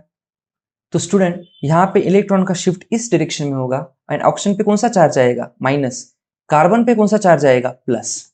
एंड यहाँ पे इसके सर के ऊपर माइनस चार्ज आएगा, दैट्स वाई ऑक्सीजन का यहाँ पे कौन सा इफेक्ट लग रहा है? Minus I effect. यहाँ पे कार्बन का इलेक्ट्रॉन डिस्प्लेसमेंट के बाद इसके सर के ऊपर पार्शियल पॉजिटिव चार्ज आ रहा है, इसीलिए इसका कौन सा इफेक्ट होगा? Plus I effect. Clear? Now look into the example number 2। यहाँ पे जो ऑक्सीजन है आप देख सकते हो ऑक्सीजन के अराउंड 1 2 3 4 एंड 5। नॉर्मली ऑक्सीजन के वैलेंस शेल में कितने इलेक्ट्रॉन होते हैं स्टूडेंट? 6। यहां पे वैलेंस इलेक्ट्रॉन कितने प्रेजेंट है इस एग्जांपल में? 5। तो एक इलेक्ट्रॉन मिसिंग है, इसीलिए ये पॉजिटिव चार्ज है। क्लियर? अब यहां पे स्टूडेंट आपको ये पता है कि अगर किसी के सर के ऊपर पॉजिटिव चार्ज है तो इलेक्ट्रॉन एक्सेप्ट करेगा, राइट? तो डेफिनेटली क्या होगा स्टूडेंट? ये जो ऑक्सीजन है इस ग्रुप से इलेक्ट्रॉन विड्रॉ करेगा, राइट? और ये इलेक्ट्रॉन विड्रॉ करने के बाद अब आपको पता है अगर ऑक्सीजन ने इलेक्ट्रॉन इससे एक्सेप्ट किया तो ऑक्सीजन पर ऊपर कौन सा चार्ज आएगा? Partial negative. एंड इस कार्बन के ऊपर कौन सा चार्ज आएगा? Partial positive. अब इनिशियल ऑक्सीजन पे चार्ज क्या था? प्लस। बट वो किस लिए था? बिकॉज उसके पास इनिशियली एक इलेक्ट्रॉन कम है, बट अब उस इलेक्ट्रॉन कम होने की वजह से उसका इलेक्ट्रोनेगेटिविटी बढ़ जाएगा, इलेक्ट्रॉन को खींचेगा, खींचने की वजह से उसके सर के ऊपर कौन सा चार्ज आया? Partial negative. और कार्बन पे कौन सा आया? Partial positive. So inductive effect is A after effect, right? Electron shift होने के बाद आपको उसके ऊपर जो चार्ज आ रहा है वही उसका इंडक्टिव इफेक्ट हो जाएगा। मतलब इलेक्ट्रॉन का जब यहां पे शिफ्टिंग हो गई, ट्रांसफर हो गया, तब इसके ऊपर कौन सा चार्ज आ रहा है? Delta negative. That's why OH2 का इफेक्ट कौन सा लग रहा है? यहाँ पे ऑक्सीजन का कौन सा इफेक्ट लग रहा है? माइनस आई। कार्बन के ऊपर चार्ज कौन सा डेवलप हुआ? Plus. That's why it is plus I effect, right? यहां पे इलेक्ट्रॉन शिफ्ट होने के बाद ऑक्सीजन पे कौन सा चार्ज आ रहा था? Delta negative. That's why oxygen का यहाँ पे इफेक्ट था माइनस आई इफेक्ट। यहाँ पे अल्काइल ग्रुप का कौन सा चार्ज लग रहा था? चार्ज कौन सा आ रहा था? Partial positive. सो इसका इफेक्ट बोला गया plus I effect. In the last example आप देख सकते हो स्टूडेंट ऑक्सीजन के पास कितने इलेक्ट्रॉन है? 1 2 3 4 5 6 एंड 7। तो इसके पास 7 इलेक्ट्रॉन है। नॉर्मली कितने होते हैं स्टूडेंट ऑक्सीजन के पास इलेक्ट्रॉन? 6। बट यहां पे कितने हो गए? 7। मतलब एक इलेक्ट्रॉन एक्स्ट्रा आया, दैट्स वाई ये इसके ऊपर निगेटिव चार्ज है। मान लो ये ऑक्सीजन न्यूट्रल है, इससे एक्स्ट्रा इलेक्ट्रॉन आ गए, ये हो गया O नेगेटिव। सेकेंड कंडीशन, इसमें से किसी ने एक इलेक्ट्रॉन रिमूव कर दे, एक या दो कोई भी इलेक्ट्रॉन रिमूव कर दे, प्लस आ जाएगा। अब आपको ये पता है ये भी अनस्टेबल कंडीशन है, ये भी अनस्टेबल कंडीशन है, बट ये कौन सा कंडीशन है? स्टेबल। तो आप मुझे बताओ O माइनस स्टेबिलिटी के पास जाने की कोशिश करेगा तो वो क्या करेगा? इलेक्ट्रॉन को लूज करेगा, तभी तो स्टेबिलिटी के पास आ जाएगा ना, राइट? तो यहां पे ये जो ऑक्सीजन है ये अपने इलेक्ट्रॉन इस ग्रुप को डोनेट करेगा और यहां पे लॉस ऑफ इलेक्ट्रॉन होने की वजह से चार्ज आएगा पार्शियल पॉजिटिव और इसके ऊपर चार्ज आएगा पार्शियल निगेटिव, इस कार्बन के ऊपर आएगा partial partial negative.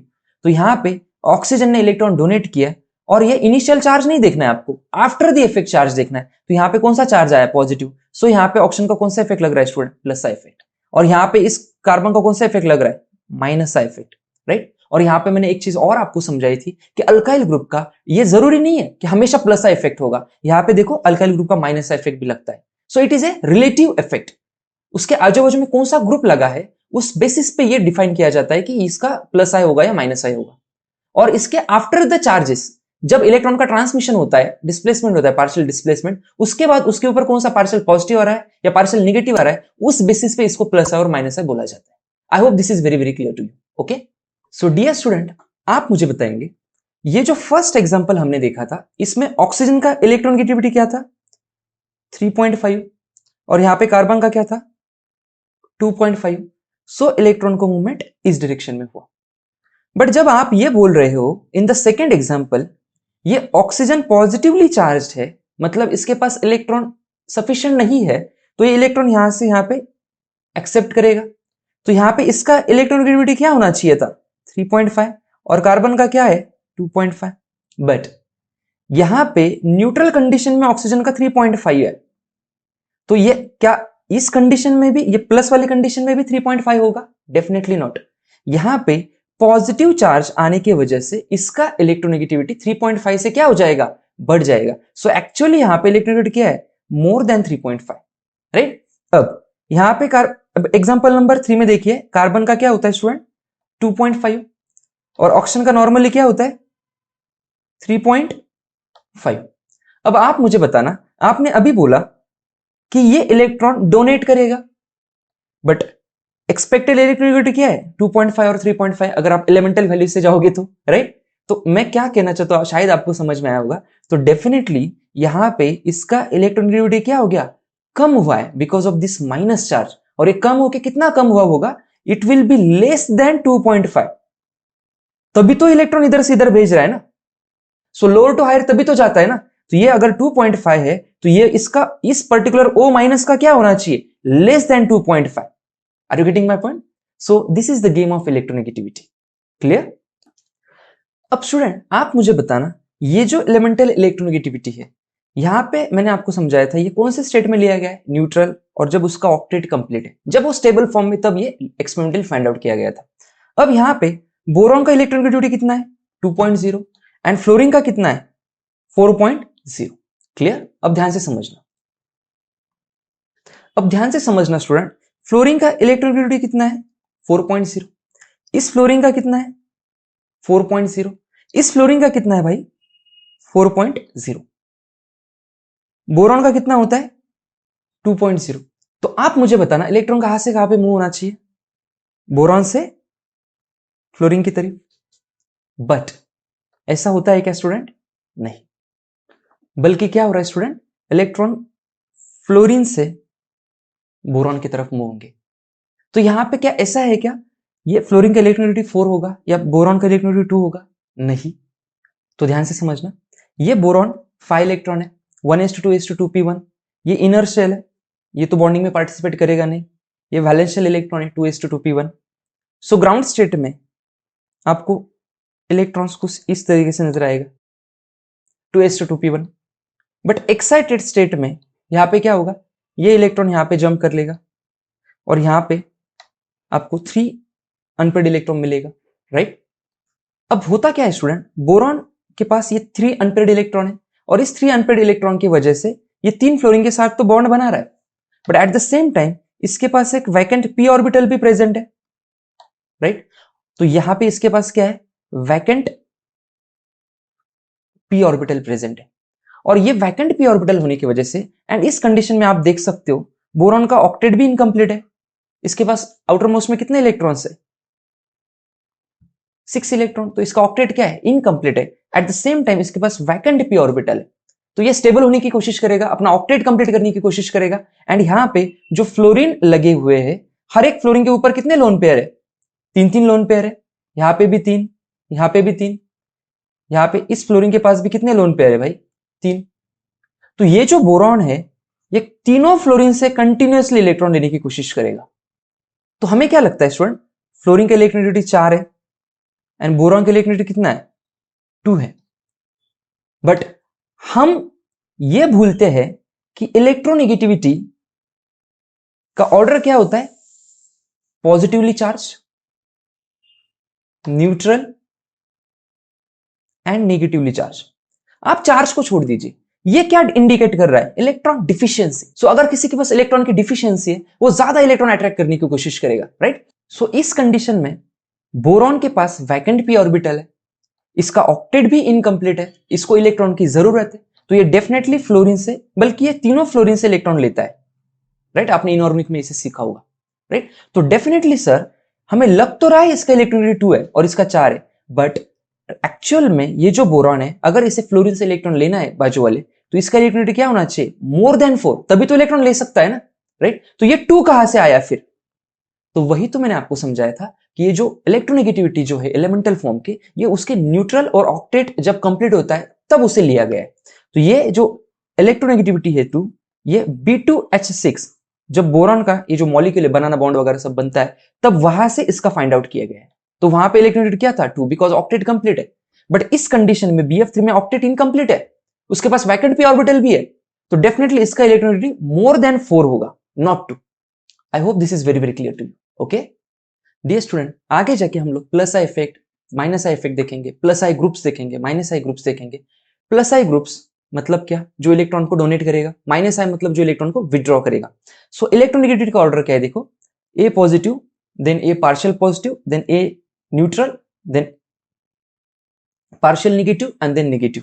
Where as electron withdrawing group का भी क्या होगा, सेम होगा। बट इलेक्ट्रॉन डोनेटिंग ग्रुप कौन अच्छे से डोनेट कर पाएगा, जिसके पास क्या है, नेगेटिव चार्ज है, तो ऑर्डर क्या हो जाएगा, उल्टा। तो ये तीनों ऑर्डर आपको पता होने चाहिए, क्लियर।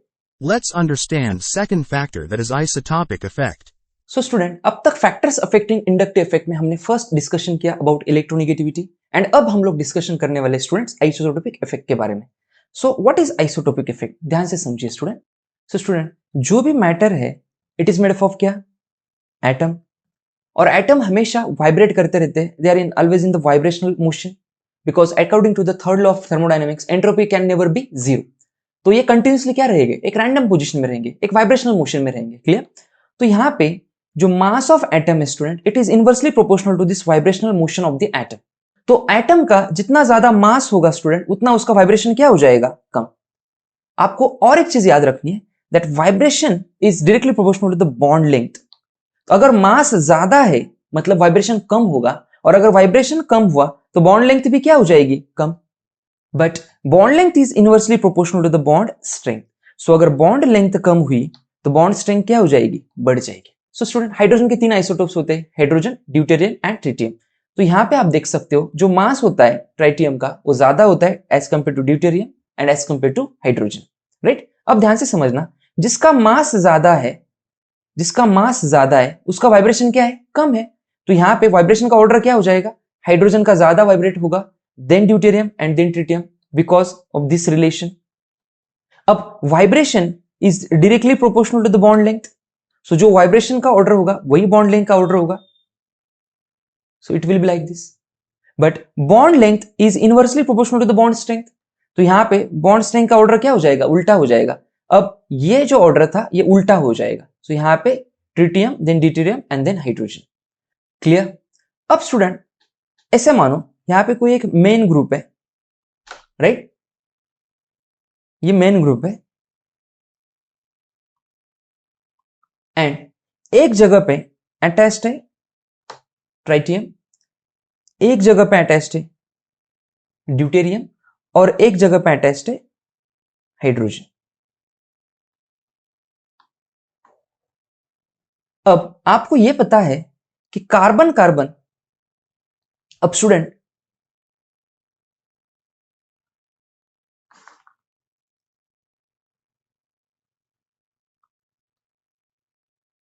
डियर स्टूडेंट, अब मैं आपको एक बहुत आसान सा एग्जांपल देना चाहता हूं। आपके पास मान लो 2 स्टिक्स है, एक छोटी है और एक बहुत लंबी स्टिक है। इस दोनों में से कौन सी स्टिक आसानी से टूटेगी, यस सोचिए, यस लंबी वाली स्टिक आसानी से टूटेगी, बिकॉज जो छोटी लकड़ी है वो आसानी से टूटेगी क्या, नहीं। तो जो छोटी बॉन्ड लेंथ होती है किसी भी बॉन्ड की, वो आसानी से नहीं टूटेगा। मतलब वो क्या है, एक स्ट्रॉन्ग बॉन्ड है। सो बॉन्ड लेंथ अगर कम है तो वो क्या हो जाता है, उसकी बॉन्ड स्ट्रेंथ बढ़ जाती है। और अगर बॉन्ड लेंथ ज्यादा है तो बॉन्ड स्ट्रेंथ क्या हो जाती है, कम हो जाती है। तो यहां पे आप देख सकते हो ट्रिटियम के केस में बॉन्ड लेंथ क्या है, कम है, तो इलेक्ट्रॉन पास पास प्रेजेंट होंगे। ड्यूटेरियम बॉन्ड लेंथ ज्यादा है तो इलेक्ट्रॉन दूर दूर प्रेजेंट होंगे। और हाइड्रोजन के केस में इलेक्ट्रॉन और दूर होंगे। तो अगर ये ट्रिटियम, ड्यूटेरियम और हाइड्रोजन को, इस मेन ग्रुप को इलेक्ट्रॉन डोनेट करना है तो कौन आसानी से डोनेट करेगा, जिसके इलेक्ट्रॉन मेन ग्रुप से नजदीक में प्रेजेंट होंगे। तो ध्यान से समझना स्टूडेंट, ट्रिटियम का बॉन्ड स्ट्रेंथ ज्यादा है, मतलब उसकी बॉन्ड लेंथ कम है, तो इलेक्ट्रॉन पास में प्रेजेंट है टू द मेन चेन, सो ये बहुत आसानी से डोनेट कर पाएगा। That's why the plus I effect of tritium is greater than deuterium is greater than hydrogen. Clear? It's very very important. यहां पे भी क्या होगा स्टूडेंट, O18 आइसोटोप का मास क्या होगा, ज्यादा होगा एज कंपेयर टू दिस। अगर इसका मास ज्यादा है तो वाइब्रेशन क्या हो जाएंगे, कम। अगर वाइब्रेशन कम हो गए तो बॉन्ड लेंथ भी क्या हो जाएगी, कम। बट बॉन्ड स्ट्रेंथ क्या हो जाएगी, बढ़ जाएगी। सो अगर इसकी बॉन्ड स्ट्रेंथ ज्यादा हो गई तो मेन ग्रुप से ये जो ऑक्सीजन है ये बहुत नजदीक में प्रेजेंट होगा, राइट, कम डिस्टेंस पे, तो ये आसानी से इलेक्ट्रॉन उससे रिमूव कर पाएगा। सो माइनस इफेक्ट जो होता है वो 18 आइसोटोप का ग्रेटर होता है O16 आइसोटोप से। Okay, Let's have a look at plus I effect and groups showing plus I effect. अब स्टूडेंट बहुत केयरफुली मुझे सुनना। यहां पे स्टूडेंट ये जो कार्बन है इसका एटॉमिक नंबर क्या है, 6, और ये न्यूट्रल कंडीशन में यहां पे प्रेजेंट है। अगर इसका एटॉमिक नंबर 6 है मतलब इसके पास इलेक्ट्रॉन कितने हैं, 6, और ये क्या है, स्टेबल है। ऐसा समझो ये कितने रोटी खा रहा है, 6। अब कंडीशन नंबर 1 में इससे किसी ने एक इलेक्ट्रॉन रिमूव किया, मतलब एक रोटी इससे छीन ली, तो इसके पास रोटी कितनी बचेगी, इनिशियली कितने थे, 6 पे ये स्टेबल था, राइट। तो अब इसके पास एक इलेक्ट्रॉन और एक रोटी जाने की वजह से इसके पास इलेक्ट्रॉन बचेंगे 5। तो एक इलेक्ट्रॉन रिमूव होने की वजह से यहां पे चार्ज कौन सा आया, पॉजिटिव, ये ऑलरेडी मैं बता चुका हूं। So this is called as the carbocation. And second condition में मान लो इसने किसी से एक रोटी और एक इलेक्ट्रॉन चुरा लिया, एक्सेप्ट किया, तो ये क्या हो जाएगा, C-, मतलब यहां पे 6 इलेक्ट्रॉन, तो यहां पे इनिशियली क्या था, 6, तो 6 + 1 क्या हो गया, इलेक्ट्रॉन, 7 इलेक्ट्रॉन हो गए। सो जब इसका एटॉमिक नंबर 6 है मतलब इसके पास 6 इलेक्ट्रॉन है, तब उसका कंडीशन क्या है, स्टेबल है और वो न्यूट्रल है। बट जब कोई उससे इलेक्ट्रॉन छीन रहा है या कोई उसको इलेक्ट्रॉन दे रहा है, तो दोनों कंडीशन में क्या हो रहा है स्टूडेंट, ये दोनों कंडीशन में अनस्टेबल हो रहा है। एंड लाइफ में जैसे आप यहां पे पढ़ाई कर रहे हो, मैं यहां पे पढ़ा रहा हूं, राइट, हर एक बंदा, हर एक चीज, हर एक स्पीसीज लाइफ में क्या होनी चाहती है, स्टेबल होना चाहती है, राइट। सो ये जो कार्बोकैटायन है, ये जो कार्बोकैटायन है, ये भी अपने आप को स्टेबल करने की कोशिश करेगा। ये जो कार्ब एनायन है, ये भी अपने आप को स्टेबल करने की कोशिश करेगा, राइट। सो डियर स्टूडेंट, आप मुझे बताना, अगर इस कार्बोकैटायन को इस पोजीशन से स्टेबिलिटी के पास जाना है तो इसे क्या करना पड़ेगा, इसे इलेक्ट्रॉन एक्सेप्ट करना पड़ेगा, राइट, समझ में आ रहा है। और अगर इस कार्ब एनायन को अगर अनस्टेबल कंडीशन से स्टेबिलिटी के पास जाना है तो इसे क्या करना पड़ेगा, जो एक्स्ट्रा इलेक्ट्रॉन लिया था उसे छोड़ना पड़ेगा, बाहर फेंकना पड़ेगा इलेक्ट्रॉन को, तभी तो वो स्टेबिलिटी के पास जा सकता है, राइट। तो स्टूडेंट ये जो हम लोग बोल रहे हैं ना, इसको इलेक्ट्रॉन लेना पड़ेगा, बट ये इलेक्ट्रॉन देगा कौन। सो कुछ ऐसे ग्रुप होते हैं जो इलेक्ट्रॉन डोनेट करते हैं सिस्टम को, those groups are called as the plus I group. और कुछ ऐसे ग्रुप होते हैं जो सिस्टम से इलेक्ट्रॉन विड्रॉ करते, ले जाते, सो ऐसे ग्रुप्स को अपन क्या बोलेंगे, माइनस आई ग्रुप्स। सो हमारा इंडक्टिव इफेक्ट दो टाइप्स का है, एक प्लस आई और एक क्या होता है student, minus I, right. So this is very important example. So student अब हम लोग फर्स्ट देखेंगे प्लस आई ग्रुप्स। तो इसके लिए एक हिंट है, फर्स्ट इसका जो प्लस आई का जो ऑर्डर है, इसमें सबसे पहले आएंगे स्टूडेंट जिनके सर के ऊपर कौन सा चार्ज है, माइनस चार्ज। सो केमिस्ट्री में जिनके भी सर के ऊपर माइनस चार्ज है, सभी जो एनायंस है वो कौन सा इफेक्ट दिखाएंगे, plus I effect. Plus I effect ये एनायन के बाद कौन दिखाएगा, अल्काइल ग्रुप, और सबसे लास्ट में आएगा isotopes, that is T, D और एच। तो मुझे बताओ, रिपीट करो मेरे साथ, प्लस आई इफेक्ट का जो ऑर्डर है, सबसे पहले कौन आएंगे, एनायंस, उसके बाद कौन आएगा, अल्काइल ग्रुप्स, एंड उसके बाद कौन आएगा, isotopes, that is T, D, H. Okay, अब ध्यान से समझना स्टूडेंट, यहां पे ये जो एनायंस है, that is CH2 minus, NH minus, O minus, COO minus, right. अब स्टूडेंट एक चीज याद रखना, negative charge on more electronegative atom is more stable. So यहां पे अगर स्टेबिलिटी का ऑर्डर अपन निकालेंगे, तो आंसर क्या होगा बोलो? O minus will be more stable then N minus will be more stable then C minus, correct. और जो ज्यादा स्टेबल होगा वो आसानी से इलेक्ट्रॉन तो देगा नहीं, और प्लस आई इफेक्ट क्या है? इलेक्ट्रॉन डोनेटिंग इफेक्ट है। सो प्लस आई इफेक्ट कौन अच्छे से शो करेगा स्टूडेंट? जो सबसे ज्यादा अनस्टेबल है, राइट। तो आसानी से इलेक्ट्रॉन कौन देगा? C minus, then N minus and then O minus. Clear? अब इस एग्जांपल में आप देखो क्वेश्चन नंबर 1 में ये C माइनस मतलब A सबसे ज्यादा पावरफुल प्लस आई दिखाएगा, then N minus, then B दिखाएगा, एंड देन क्या है student? Oxygen, O minus O minus. तो अब प्रॉब्लम होगा स्टूडेंट C और D के कंपैरिजन में। तो अब ध्यान से समझना, मान लो यहां पे कोई एक मेन ग्रुप है, उसको यहां पे कौन अटैच्ड है? O माइनस, और यहां पे मेन ग्रुप को डायरेक्टली कौन अटैच्ड है? C double bond O minus. तो यहां पे आप देख सकते हो स्टूडेंट, ये जो O माइनस है वो मेन ग्रुप के कम डिस्टेंस पे अटैच्ड है, तो आसानी से इलेक्ट्रॉन इसको देगा। बट यहां पे ये जो O माइनस है जो मेन ग्रुप से, यहां पे डिस्टेंस क्या है? ज्यादा है। तो यहां पे डिस्टेंस बढ़ने की वजह से आसानी से इलेक्ट्रॉन मूव होगा क्या? नहीं। सो मोर अच्छे से इलेक्ट्रॉन कौन दे सकता है? O minus. सो यहां पे आंसर होगा C एंड लास्ट में आंसर होगा D। क्लियर? तो स्टूडेंट यहां पे आपने क्या सीखा? Negative charge on more electronegative atom क्या है? मोर स्टेबल है, और जो ज्यादा स्टेबल होगा वो आसानी से इलेक्ट्रॉन देगा नहीं। अगर वो स्टेबल है तो अपने इलेक्ट्रॉन क्यों देगा, राइट? तो उसका प्लस इफेक्ट क्या हो जाएगा? कम हो जाएगा।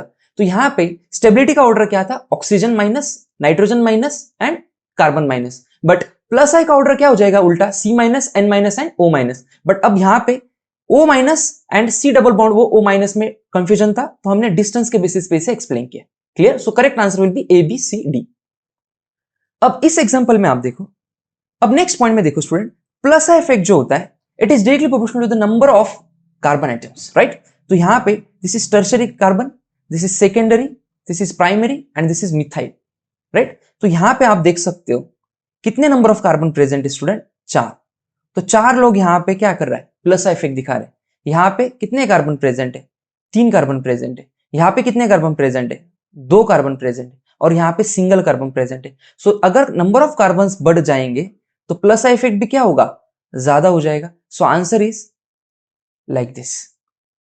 क्लियर? अब स्टूडेंट अगर नंबर ऑफ कार्बन सेम हुए तो क्या देखना है? देन आपको ब्रांचिंग देखनी है। So plus I effect is directly proportional to the branching. तो यहां पे भी 3 कार्बन है, यहां पे भी 3 कार्बन है, बट यहां पे क्या है? कोई ब्रांच नहीं है, और यहां पे देख सकते हो आप एक ब्रांच है। तो जितनी ज्यादा ब्रांचिंग उतना क्या हो जाएगा? प्लस आई इफेक्ट इंक्रीज हो जाएगा। सो answer will be like this.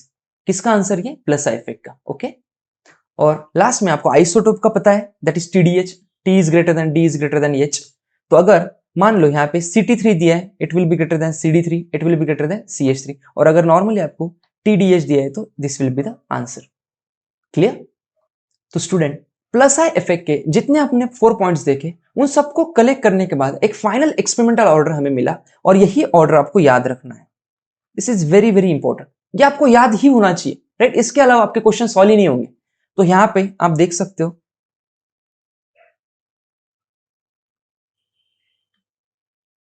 Then alkyl groups, then TDH।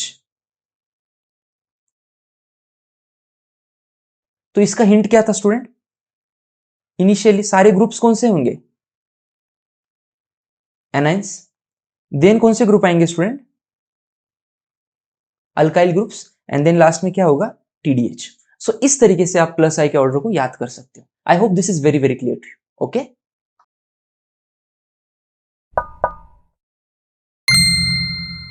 Let's have a look at minus I effect and groups showing minus I effect. C minus effect showing groups. First यहां पे आप देख सकते हो student, fluorine, chlorine, bromine, iodine. अब इसमें किसका electronegativity ज्यादा है?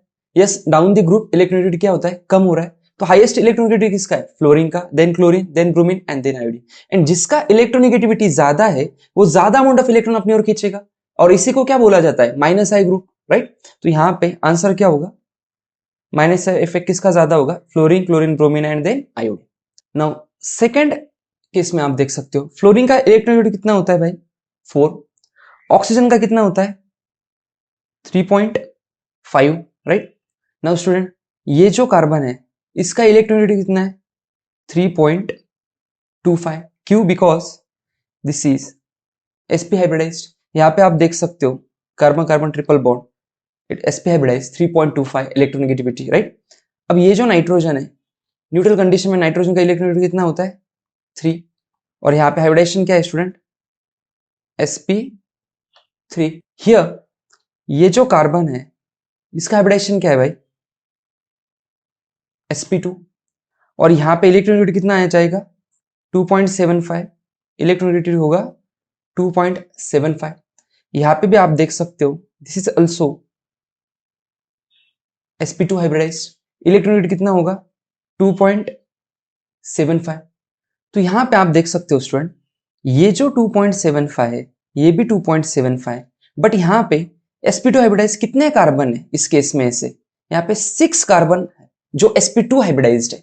यहाँ पे नंबर ऑफ कार्बन कितने हैं जो sp2 हाइब्रिडाइजेशन दिखा रहा है? 2 कार्बन। तो 6 कार्बन का इंपैक्ट ज्यादा लगेगा, दैट्स वाई इसका माइनस है, इससे ज्यादा होगा। एंड ओवरऑल ऑर्डर में देखो, आप देख सकते हो फ्लोरीन का ज्यादा होगा OH से, OH का ज्यादा होगा ट्रिपल बॉन्ड से, ट्रिपल बॉन्ड का ज्यादा होगा NH2 से, and then phenyl ring, and then C double bond C। Clear?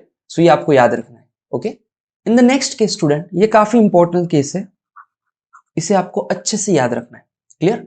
अब यहाँ पे होता क्या है, NR3+ एंड NH3+ में अगर आप इस केस में हाइब्रिडाइजेशन देखोगे तो ये क्या होगा? sp3। इस केस में हाइब्रिडाइजेशन चेक करोगे तो ये भी क्या होगा स्टूडेंट? sp3, right.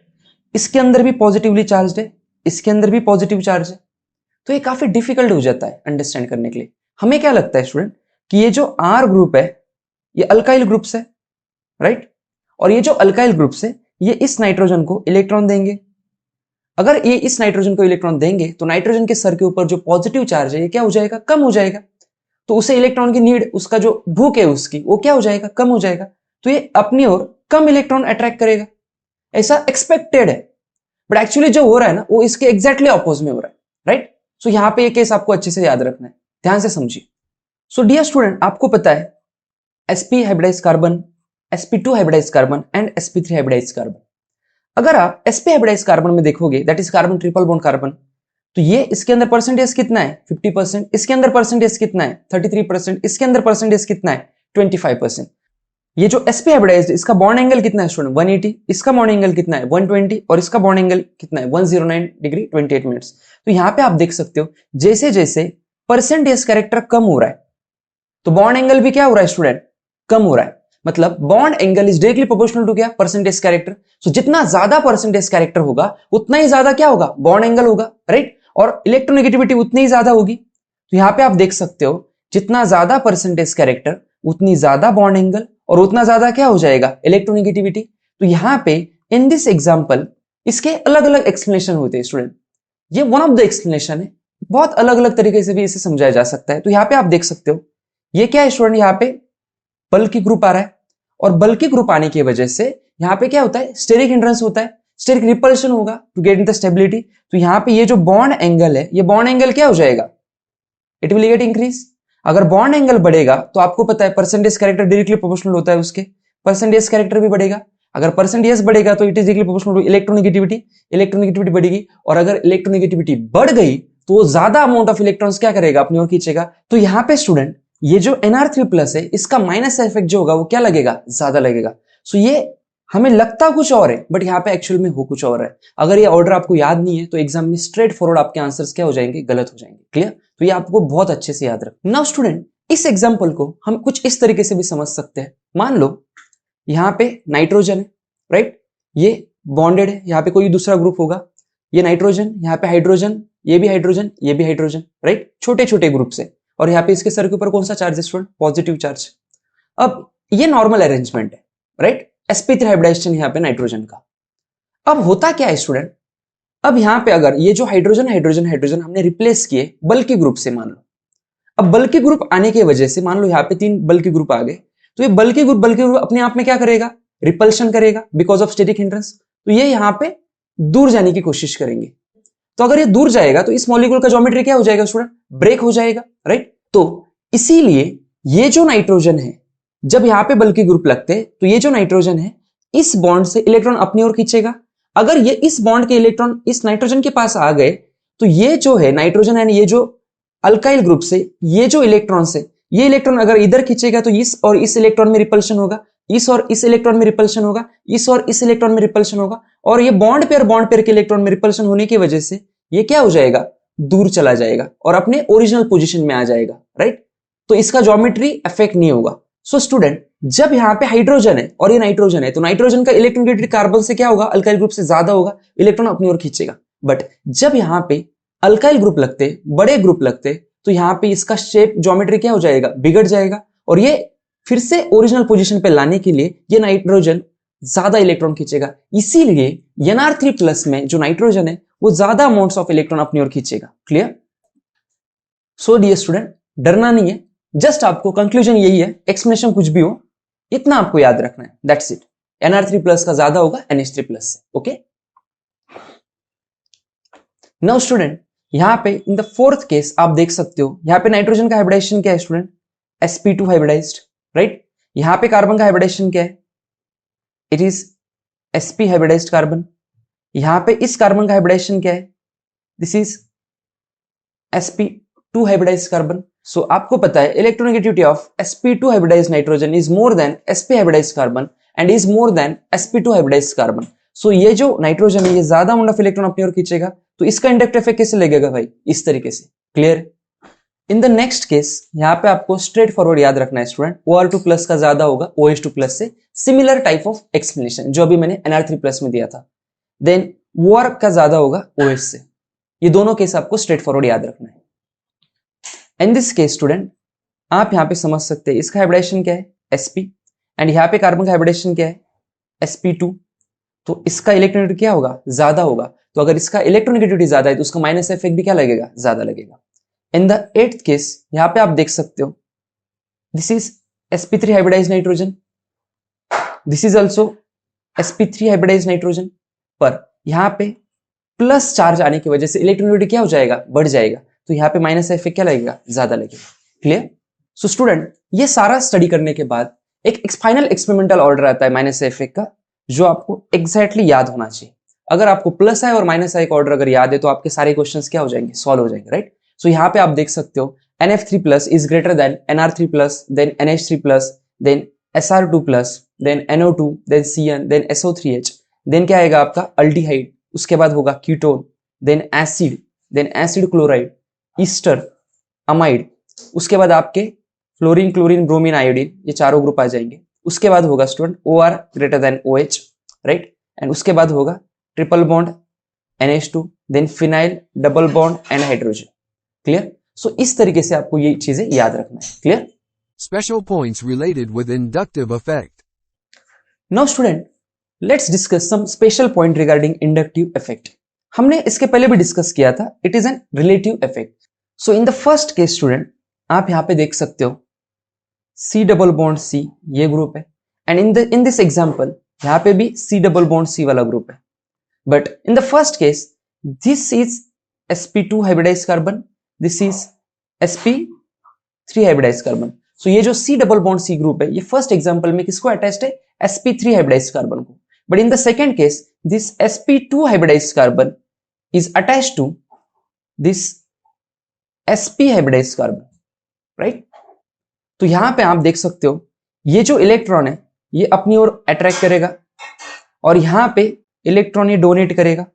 तो यहां पे इन द फर्स्ट केस इस पूरे ग्रुप का कौन सा इफेक्ट लग रहा है, माइनस है, एंड इस मिथाइल को कौन सा इफेक्ट लग रहा है, प्लस है। But in the second case इसका कौन सा इफेक्ट लग रहा है, प्लस है, एंड इसका कौन सा इफेक्ट लग रहा है, माइनस है। सो इन द फर्स्ट एग्जांपल आप समझ सकते हो कि ग्रुप एक ही है बट डिपेंड अपॉन वो किसको अटैच्ड है, उसके बेसिस पे उसका प्लस आई लगेगा माइनस आई लगेगा, डिपेंड करता है। तो यहाँ पे इसीलिए इसी को बोला जाता है स्टूडेंट रिलेटिव इफेक्ट। तो स्टूडेंट यहाँ पे इन द बी एग्जांपल आप देख सकते हो, यहाँ पे this is sp2 hybridized carbon, this is sp3 hybridized carbon, this is sp3, this is sp, right. तो यहाँ पे ये जो फिनाइल रिंग है स्टूडेंट, ये यहाँ पे इससे इलेक्ट्रॉन रिसीव करेगा, तो फिनाइल रिंग का यहाँ पे कौन सा इफेक्ट लग रहा है, माइनस आई इफेक्ट। बट यहाँ पे फिनाइल रिंग इसे इलेक्ट्रॉन डोनेट करेगा because sp2 hybridized carbon will give electron to sp hybridized carbon. तो यहाँ पे इसका कौन सा इफेक्ट लग रहा है, प्लस आई इफेक्ट। राइट। सो एक ग्रुप डिपेंड अपॉन वो किसको अटैच्ड है उस तरीके से उसका इफेक्ट क्या होगा, चेंज होगा, राइट। यहाँ पे आप देख सकते हो ये जो मिथाइल ग्रुप है ये इलेक्ट्रॉन डोनेट करेगा फ्लोरीन से, बिकॉज फ्लोरीन का इलेक्ट्रोनेगेटिविटी क्या है, ज्यादा है। तो यहाँ पे इसका इफेक्ट लगेगा प्लस है, फ्लोरीन का क्या होता है माइनस है। यहाँ पे आप देख सकते हो ये मिथाइल ग्रुप है, ओ माइनस का इफेक्ट क्या होता है स्टूडेंट, प्लस है। तो डेफिनेटली मिथाइल का क्या होगा, माइनस है, राइट। तो यहाँ पे आप देख सकते हो स्टूडेंट मिथाइल का यहाँ पे प्लस आई लग रहा है, बट यहाँ पे मिथाइल का क्या लग रहा है, माइनस है। So this is called as the relative effect. So inductive effect क्या है स्टूडेंट, रिलेटिव इफेक्ट। ये आपको बहुत अच्छे से याद रखना है। देन 2-3 और इंपॉर्टेंट पॉइंट है वो भी आपको याद रखना है। Stability is inversely proportional to the quantity of charge, then stability is inversely proportional to the potential energy, and stability is directly proportional to the half period life, right. तो कभी अगर आपसे पूछा कि टी हाफ का order बता दो, तो आप स्टेबिलिटी का फाइंड आउट कर ही सकते हो, तो टी हाफ का उस अकॉर्डिंग आप दे सकते हो। Clear. Now student let's discuss one important note point regarding electronegativity. So ये हमने डिस्कस किया था regarding elemental electronegativity, right. Dear student remember, अगर दो एटम अगर एक दूसरे से जुड़े हैं और उनका इलेक्ट्रोनेगेटिविटी जो डिफरेंस है वो अगर 0.5 से कम है, 0.5 से कम है, तो वो बॉन्ड क्या होगा, नॉन पोलर बॉन्ड होगा। इलेक्ट्रॉन इक्वली शेयर होंगे, कोई ऐसा एटम नहीं होगा कि जो अपनी तरफ इलेक्ट्रॉन पुल करेगा, और ऐसे बॉन्ड को अपन क्या बोलते हैं student, non polar covalent bond. Clear. Example यहाँ पे आप देख सकते हो हाइड्रोजन का इलेक्ट्रोनेगेटिविटी क्या है, 2.1। इस हाइड्रोजन का भी क्या है, 2.1। तो हाइड्रोजन का इलेक्ट्रोनेगेटिविटी सेम है, राइट। सो ये बॉन्ड क्या हो गया स्टूडेंट, नॉन पोलर बॉन्ड। तो यहाँ पे डिफरेंस कितना चाहिए, लेस देन 0.5। तो ये बॉन्ड भी क्या हो गया, non polar. Fluorine fluorine same item है, देखो कोई दिक्कत नहीं है। कार्बन कार्बन कोई दिक्कत नहीं है। बट जब आप कार्बन हाइड्रोजन न्यूट्रल कंडीशन में बात करते हो तो कार्बन का इलेक्ट्रोनेगेटिविटी क्या है स्टूडेंट, 2.5। हाइड्रोजन का क्या है, 2.1। अब डिफरेंस क्या हो गया, 2.5 माइनस 2.1 डिफरेंस हो गया 0.4। तो 0.4 is less than 0.5। That's Y जितने भी CH बॉन्ड है अपने मॉलिक्यूल्स में उन्हें रेफर किया जाता है स्टूडेंट नॉन पोलर बॉन्ड्स में, राइट। क्लियर है। मतलब इनके बीच में जो इलेक्ट्रॉन्स है वो इक्वली शेयर्ड रहेंगे बिटवीन टू एटम्स। ओके, ये नॉर्मल आपको समझ में आता है, carbon carbon, hydrogen hydrogen, fluorine fluorine, bromine bromine. But carbon hydrogen bond भी क्या है, एक नॉन पोलर बॉन्ड में आता है। क्लियर, इतना आप याद रखोगे। बट जब कभी भी कार्बन के सर के ऊपर पॉजिटिव चार्ज आता है तो कार्बन का इलेक्ट्रोनेगेटिविटी क्या हो जाता है, बढ़ जाता है। सो it will be greater than 2.5। तब जाके वो हाइड्रोजन से इलेक्ट्रॉन खींचेगा, उस टाइम वो जो बॉन्ड है वो आपका पोलर बॉन्ड हो जाएगा। क्लियर।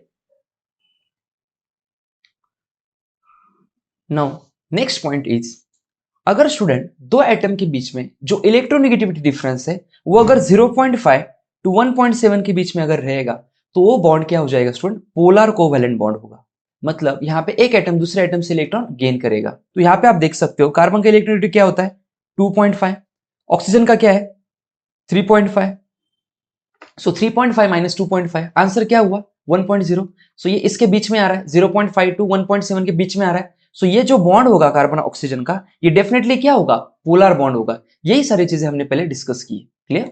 तो यहाँ पे इलेक्ट्रॉन जो है ऑक्सीजन अपनी तरफ खींचेगा, यहाँ पे पार्शियल नेगेटिव चार्ज आएगा और यहाँ पे पार्शियल पॉजिटिव चार्ज आएगा। क्लियर। तो डियर स्टूडेंट यहाँ पे आप देख सकते हो हाइड्रोजन का इलेक्ट्रोनेगेटिविटी क्या है, 2.1। क्लोरीन का क्या है, 3। So difference is 0.9। तो ये कहां पे आ रहा है, केस नंबर 2 में, दैट इज 0.5 टू 1.7। तो ये क्लोरीन अपनी ओर इलेक्ट्रॉन खींचेगा। So this bond will be polar bond. Clear. यहाँ पे भी आप देख सकते हो डिफरेंस 2.1 3.5। तो ये मोर देन 0.5 है। तो ये इलेक्ट्रॉन ऑक्सीजन अपनी तरफ खींचेगा और ऑक्सीजन के सर के ऊपर कौन सा चार्ज आएगा, partial negative. Where as hydrogen के ऊपर कौन सा चार्ज आ रहा है दोनों जगह पे, पार्शियल पॉजिटिव। यहाँ पे भी आप देख सकते हो नाइट्रोजन का इलेक्ट्रोनेगेटिविटी कितना है, 2.3। हाइड्रोजन का कितना है, 2.1। तो ये तीनों हाइड्रोजन से इलेक्ट्रॉन अपनी ओर खींचेगा और यहाँ पे पार्शियल नेगेटिव चार्ज आएगा, राइट। बट जब न्यूट्रल कार्बन हाइड्रोजन की बात आती है तो ये इलेक्ट्रोनेगेटिव डिफरेंस 0.4 होता है, not more than 0.5। That's why this is called as a non polar bond. तो यहाँ पे कोई partial positive partial negative charge इस कंडीशन में नहीं आएगा। बट हाँ, जब उसके कार्बन के ऊपर पॉजिटिव चार्ज आ रहा है या पार्शियल पॉजिटिव आ रहा है तब इलेक्ट्रोनेगेटिव चेंज होता है, तो अलग केस है। क्लियर। अब स्टूडेंट सोडियम जो है उसका इलेक्ट्रोनेगेटिव कितना होता है, 0.9। ऑक्सीजन जो है उसका इलेक्ट्रोनेगेटिविटी कितना होता है, 3.5। अगर 3.5 में से 0.9 अगर माइनस करोगे तो इसे अप्रोक्सीमेटली 2.6। तो ये डिफरेंस ग्रेटर देन 1.7 हो रहा है। सो जब स्टूडेंट किसी दो एटम के बीच में इलेक्ट्रोनेगेटिविटी डिफरेंस 1.7 से भी ज्यादा हो जाएगा तो एक एटम पूरे इलेक्ट्रॉन्स अपनी ओर खींचने की कोशिश करेगा और ये बॉन्ड क्या हो जाएगा, ब्रेक हो जाएगा। सो स्टूडेंट, जब ये डिफरेंस 1.7 से ज्यादा होता है तब यहाँ पे आयनिक बॉन्ड का फॉर्मेशन होता है। सो यहाँ पे आप देख सकते हो Na+OH-, राइट। सो अगर दो एटम के बीच में इलेक्ट्रोनेगेटिविटी डिफरेंस अगर 0.5 से कम है, सो बॉन्ड क्या होगा student, non polar covalent bond. अगर 0.5 टू 1.7 के बीच में bond will be polar covalent bond, and अगर बियॉन्ड 1.7 है डिफरेंस तो बॉन्ड क्या हो जाएगा, आयनिक बॉन्ड। इतना आपको याद रखना है, clear. So here you can see this is non polar covalent bond, this is polar covalent bond, and 1.7 से आगे जो है वो क्या होंगे student, ionic bonds. Okay, I hope this is very very clear to you. यहाँ पे student जो हमने ऑलरेडी डिस्कस किया था कि इंडक्टिव इफेक्ट आफ्टर 3 कार्बन क्या हो जाता है, वैनिश हो जाता है और निग्लिजिबल हो जाता है, तो एक बहुत अच्छा रिप्रेजेंटेशन था। तो ये NO2 ग्रुप क्या है, माइनस इफेक्ट होगा इसका, राइट। अगर ये माइनस इफेक्ट है तो इलेक्ट्रॉन अपनी ओर खींचेगा। तो यहाँ पे आप देख सकते हो direction of shifting of the electron, तो सबसे ज्यादा चार्ज किधर प्रोड्यूस होगा, पॉजिटिव चार्ज, यहाँ पे देखो। उसके बाद जैसे जैसे आप आगे जाओगे ये पॉजिटिव चार्ज क्या हो जाएगा, कम हो जाएगा, वेरी स्लाइट, एंड 3 कार्बन आते आते ये क्या हो जाएगा, negligible positive charge, and 4th carbon पे almost no effect, clear. So इस एग्जांपल से आपको क्या समझ में आया, the direction of inductive effect, जो कि एक डायरेक्शन में 3 कार्बन के बाद ये निग्लिजिबल हो जाता है, clear. Let's practice some questions on inductive effect. अब स्टूडेंट कुछ क्वेश्चन की प्रैक्टिस करते हैं। तो यहाँ पे देखो, in which compound inductive effect is present, ये आपको फाइंड आउट करना है। सो स्टूडेंट पहले आप ये वीडियो पॉज करो, आप पहले ट्राई करो फाइंड आउट करने का। इंडक्टिव इफेक्ट कहाँ पे प्रेजेंट होगा, जहां पे इलेक्ट्रोनेगेटिविटी डिफरेंस डेफिनेटली है, वहीं पे तो इंडक्टिव इफेक्ट अराइज होने के चांसेस है। सो आपको यहाँ पे क्या चेक करना है, इलेक्ट्रोनेगेटिव डिफरेंस है क्या। तो इलेक्ट्रोनेगेटिव डिफरेंस चेक करने के लिए हाइब्रिडाइजेशन चेक करो, बॉन्ड एंगल, अलग अलग चीजें जो हमने डिस्कस की है वो सब आपको यहाँ पे अप्लाई करना है। अगर किसी मॉलिक्यूल में इलेक्ट्रोनेगेटिविटी डिफरेंस 0 है, इलेक्ट्रोनेगेटिव डिफरेंस है ही नहीं, तो मॉलिक्यूल क्या हो जाएगा, नॉन पोलर, तो वहां पे इंडक्टिव इफेक्ट का सवाल ही नहीं आता, क्लियर। इंडक्टिव इफेक्ट अगर होना है तो डिफरेंस बिटवीन इलेक्ट्रोनेगेटिविटी क्या होना चाहिए, 0.5 टू 1.7, क्लियर। तो student please pause this video and थोड़ा सॉल्व करिए अपने मन से, एंड उसके बाद ये आंसर देखिए। सो स्टूडेंट यहाँ पे आप देख सकते हो फर्स्ट क्वेश्चन में ऑक्सीजन अपने और इलेक्ट्रॉन खींचेगा, बिकॉज ऑक्सीजन क्या है, मोर इलेक्ट्रोनेगेटिव है देन sp3 कार्बन, सो यहाँ पे इंडक्टिव इफेक्ट होगा। सेकेंड एग्जाम्पल देखो, यहाँ पे स्टूडेंट चारों के चारों कार्बन क्या है, sp2 हाइब्रिडाइज्ड। भले ही आपको अलग अलग दिख रहा है, यहाँ पे रेजोनेंस होगा बट यहाँ पे इंडक्टिव इफेक्ट नहीं होगा। क्यों नहीं होगा, बिकॉज सारे कार्बन sp2 हाइब्रिडाइज्ड है। तो यहाँ पे इलेक्ट्रोनेगेटिविटी डिफरेंस है क्या, नहीं। तो यहाँ पे कंफ्यूज नहीं होना है। अगर क्वेश्चन में आपको ऐसा सर्कुलर मार्क करके दिया एंड इसका इंडक्टिव इफेक्ट बताओ, प्लस आई या माइनस आई, तो आपको यहाँ पे बहुत केयरफुल होने की जरूरत है स्टूडेंट। यहाँ पे कोई भी इंडक्टिव इफेक्ट हो नहीं होगा, ना प्लस आई ना माइनस आई। क्यों, बिकॉज यहाँ पे सारे कार्बन क्या है, sp2 हाइब्रिडाइज्ड है। अगर सारे कार्बन sp2 हाइब्रिडाइज्ड है तो यहाँ पे इलेक्ट्रोनेगेटिविटी डिफरेंस आएगा क्या, डेफिनेटली नहीं आएगा, राइट। तो यहाँ पे कोई इंडक्टिव इफेक्ट नहीं होगा। थर्ड देखिए, यहाँ पे आप देख सकते हो this carbon is sp2 hybridized, this carbon is sp3 hybridized, तो ये इलेक्ट्रॉन यहाँ पे शिफ्ट होगा, राइट। यहाँ पे क्या आएगा स्टूडेंट, पार्शियल नेगेटिव चार्ज, यहाँ पे क्या आएगा, पार्शियल पॉजिटिव चार्ज, राइट। तो यहाँ पे इंडक्टिव इफेक्ट क्या होगा स्टूडेंट, डेफिनेटली ऑपरेट होगा, राइट। नेक्स्ट यहाँ पे देखो स्टूडेंट, NO2 का कौन सा इफेक्ट लग रहा है, माइनस का इफेक्ट। क्यों सर, बिकॉज यहाँ पे देखो ना, ये जो कार्बन है this is sp2 hybridized carbon, तो इससे ज्यादा इलेक्ट्रोनेगेटिविटी किसकी है, नाइट्रोजन की है, तो ये इलेक्ट्रॉन अपनी ओर खींचेगा, क्लियर। तो यहाँ पे भी इंडक्टिव इफेक्ट हुआ है। देन इन दिस एग्जांपल ध्यान से देखिए स्टूडेंट, ये सारे के सारे कार्बन sp3 हाइब्रिडाइज्ड है। अगर सारे कार्बन sp3 हाइब्रिडाइज्ड है तो यहाँ पे इलेक्ट्रॉन डिफरेंस आ रहा है क्या, नहीं। तो स्ट्रक्चर से डरना नहीं है, यहाँ पे कोई इलेक्ट्रॉन के डिफरेंस नहीं है, इसी कारण यहाँ पे इंडक्टिव इफेक्ट होगा क्या स्टूडेंट, नहीं होगा, ओके। यहाँ पे देखो bromine bromine, no electron difference, तो यहाँ पे इंडक्टिव इफेक्ट होगा क्या, नहीं। क्लोरीन क्लोरीन, यहाँ पे भी इंडक्टिव इफेक्ट नहीं होगा, राइट। यहाँ पे देख सकते हो आप, यस क्लोरीन यहाँ पे इलेक्ट्रॉन अपनी ओर खींचेगा, बिकॉज क्लोरीन की इलेक्ट्रोनेगेटिविटी ज्यादा होती है एज कंपेयर टू ये जो कार्बन है sp2 hybridized carbon, right. sp2 hybridized carbon की इलेक्ट्रोनेगेटिविटी कितनी होती है, 2.75, वेयर एज क्लोरीन की कितनी होती है स्टूडेंट, 3। तो ये ज्यादा इलेक्ट्रॉन अपनी ओर खींचेगा, तो यहाँ पे कौन सा इफेक्ट होगा, माइनस का ये ग्रुप एक्ट करेगा, तो यहाँ पे इंडक्टिव इफेक्ट प्रेजेंट है। अब ये एग्जाम्पल आप बताओ मेरे को, यहाँ पे आपको देखना है सारे के सारे कार्बन क्या है, फिर से पूरे के पूरे कार्बन sp2 हाइब्रिडाइज्ड, तो यहाँ पे कोई इलेक्ट्रॉन डिफरेंस है क्या, नहीं। शायद अब मेरी बात को आप समझ पा रहे हो। तो यहाँ पे स्टूडेंट कोई इंडक्टिव इफेक्ट ऑपरेट नहीं होगा। अगेन बेंजीन, यहाँ पे भी कोई इंडक्टिव इफेक्ट ऑपरेट नहीं होगा। क्यों नहीं होगा सर, बिकॉज सारे कार्बन sp2 है, यहाँ पे कोई इलेक्ट्रोनेगेटिविटी डिफरेंस है क्या, नहीं। I hope this is very very clear to you. Okay. Let's understand directions of inductive effect with the help of some examples. Let's solve next question. Find out the correct direction of inductive effect. तो यहाँ पे direction of movement of electron जो है student, ये आपको find out करना है. सो in the first example आप मुझे बताना COO माइनस का कौन सा इफेक्ट लगता है. ये स्टूडेंट यहाँ पे इसका लगेगा स्टूडेंट प्लस आई इफेक्ट. तो इलेक्ट्रॉन डोनेट करेगा. तो इलेक्ट्रॉन किस डायरेक्शन में मूव होंगे? इस डायरेक्शन में. Clear. In the second example हर एक क्वेश्चन आपको सॉल्व करना है. राइट. आप वीडियो को पॉज कर सकते हो बेटा. राइट. चलो इन द नेक्स्ट क्वेश्चन यहां पे COOH जो ग्रुप है इसका कौन सा इफेक्ट लग रहा है भाई? माइनस है. तो ये इलेक्ट्रॉन अपनी ओर खींचेगा. Right. In the third example आप मुझे बताना यहां पे ऑक्सीजन का कौन सा इफेक्ट लग रहा है? माइनस है, बिकॉज ये ज्यादा इलेक्ट्रोनेगेटिव है. तो इलेक्ट्रॉन अपनी ओर खींचेगा. तो यहां पे इलेक्ट्रॉन देखो इस तरीके से मूवमेंट होगा. ये भी ऑक्सीजन माइनस आई दिखाएगा. तो आप देख सकते हो इलेक्ट्रॉन का इस तरीके से मूवमेंट होगा. ये जो एरो आप दिखा रहे हो ऑक्सीजन का, यहाँ पे आपको इलेक्ट्रॉन का मूवमेंट हमेशा. सो यहाँ पे एक नोट पॉइंट याद करना स्टूडेंट, जब भी आप इंडक्टिव इफेक्ट का डायरेक्शन ऑफ इलेक्ट्रॉन मूवमेंट दिखाओगे तब आप हमेशा सिग्मा बॉन्ड को डिनोट करोगे, बिकॉज पाई बॉन्ड में इंडक्टिव इफेक्ट होता ही नहीं है. राइट. तो यहाँ पे ये जो मैंने इलेक्ट्रॉन दिखाया है ये मैंने सिग्मा बॉन्ड को दिखाया है. Clear. In the fourth example यहाँ पे आप देख सकते हो CN का कौन सा इफेक्ट होता है? माइनस है.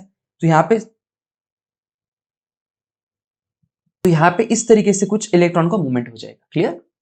In the fifth example student ये जो COO माइनस ग्रुप है इसका कौन सा इफेक्ट है? प्लस है. तो इलेक्ट्रॉन डोनेट करेगा. NO2 का कौन सा इफेक्ट होता है स्टूडेंट? माइनस है. तो ये इलेक्ट्रॉन इस डायरेक्शन में NO2 के पास मूव हो जाएंगे.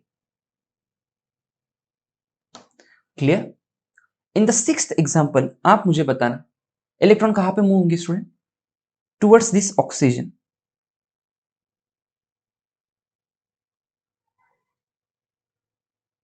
सो इस तरीके से कुछ डायरेक्शन होगा. I hope this is very very clear to you. चलो यहां पे बताओ इन द सेवेंथ एग्जांपल यहां पे इलेक्ट्रॉन डिफरेंस कहां पे? क्लोरीन. क्लोरीन का कौन सा इफेक्ट है भाई? Minus I effect. तो इलेक्ट्रॉन अपनी ओर खींचेगा. तो यहां पे देखो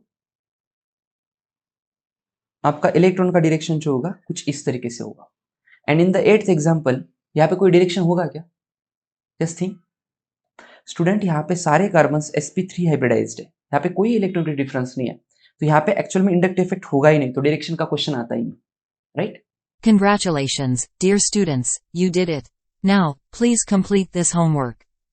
अब नेक्स्ट क्वेश्चन स्टूडेंट जो भी यहाँ पे सर्कल ग्रुप है इनका आपको प्लस आई और माइनस आई इफेक्ट दिखाना है.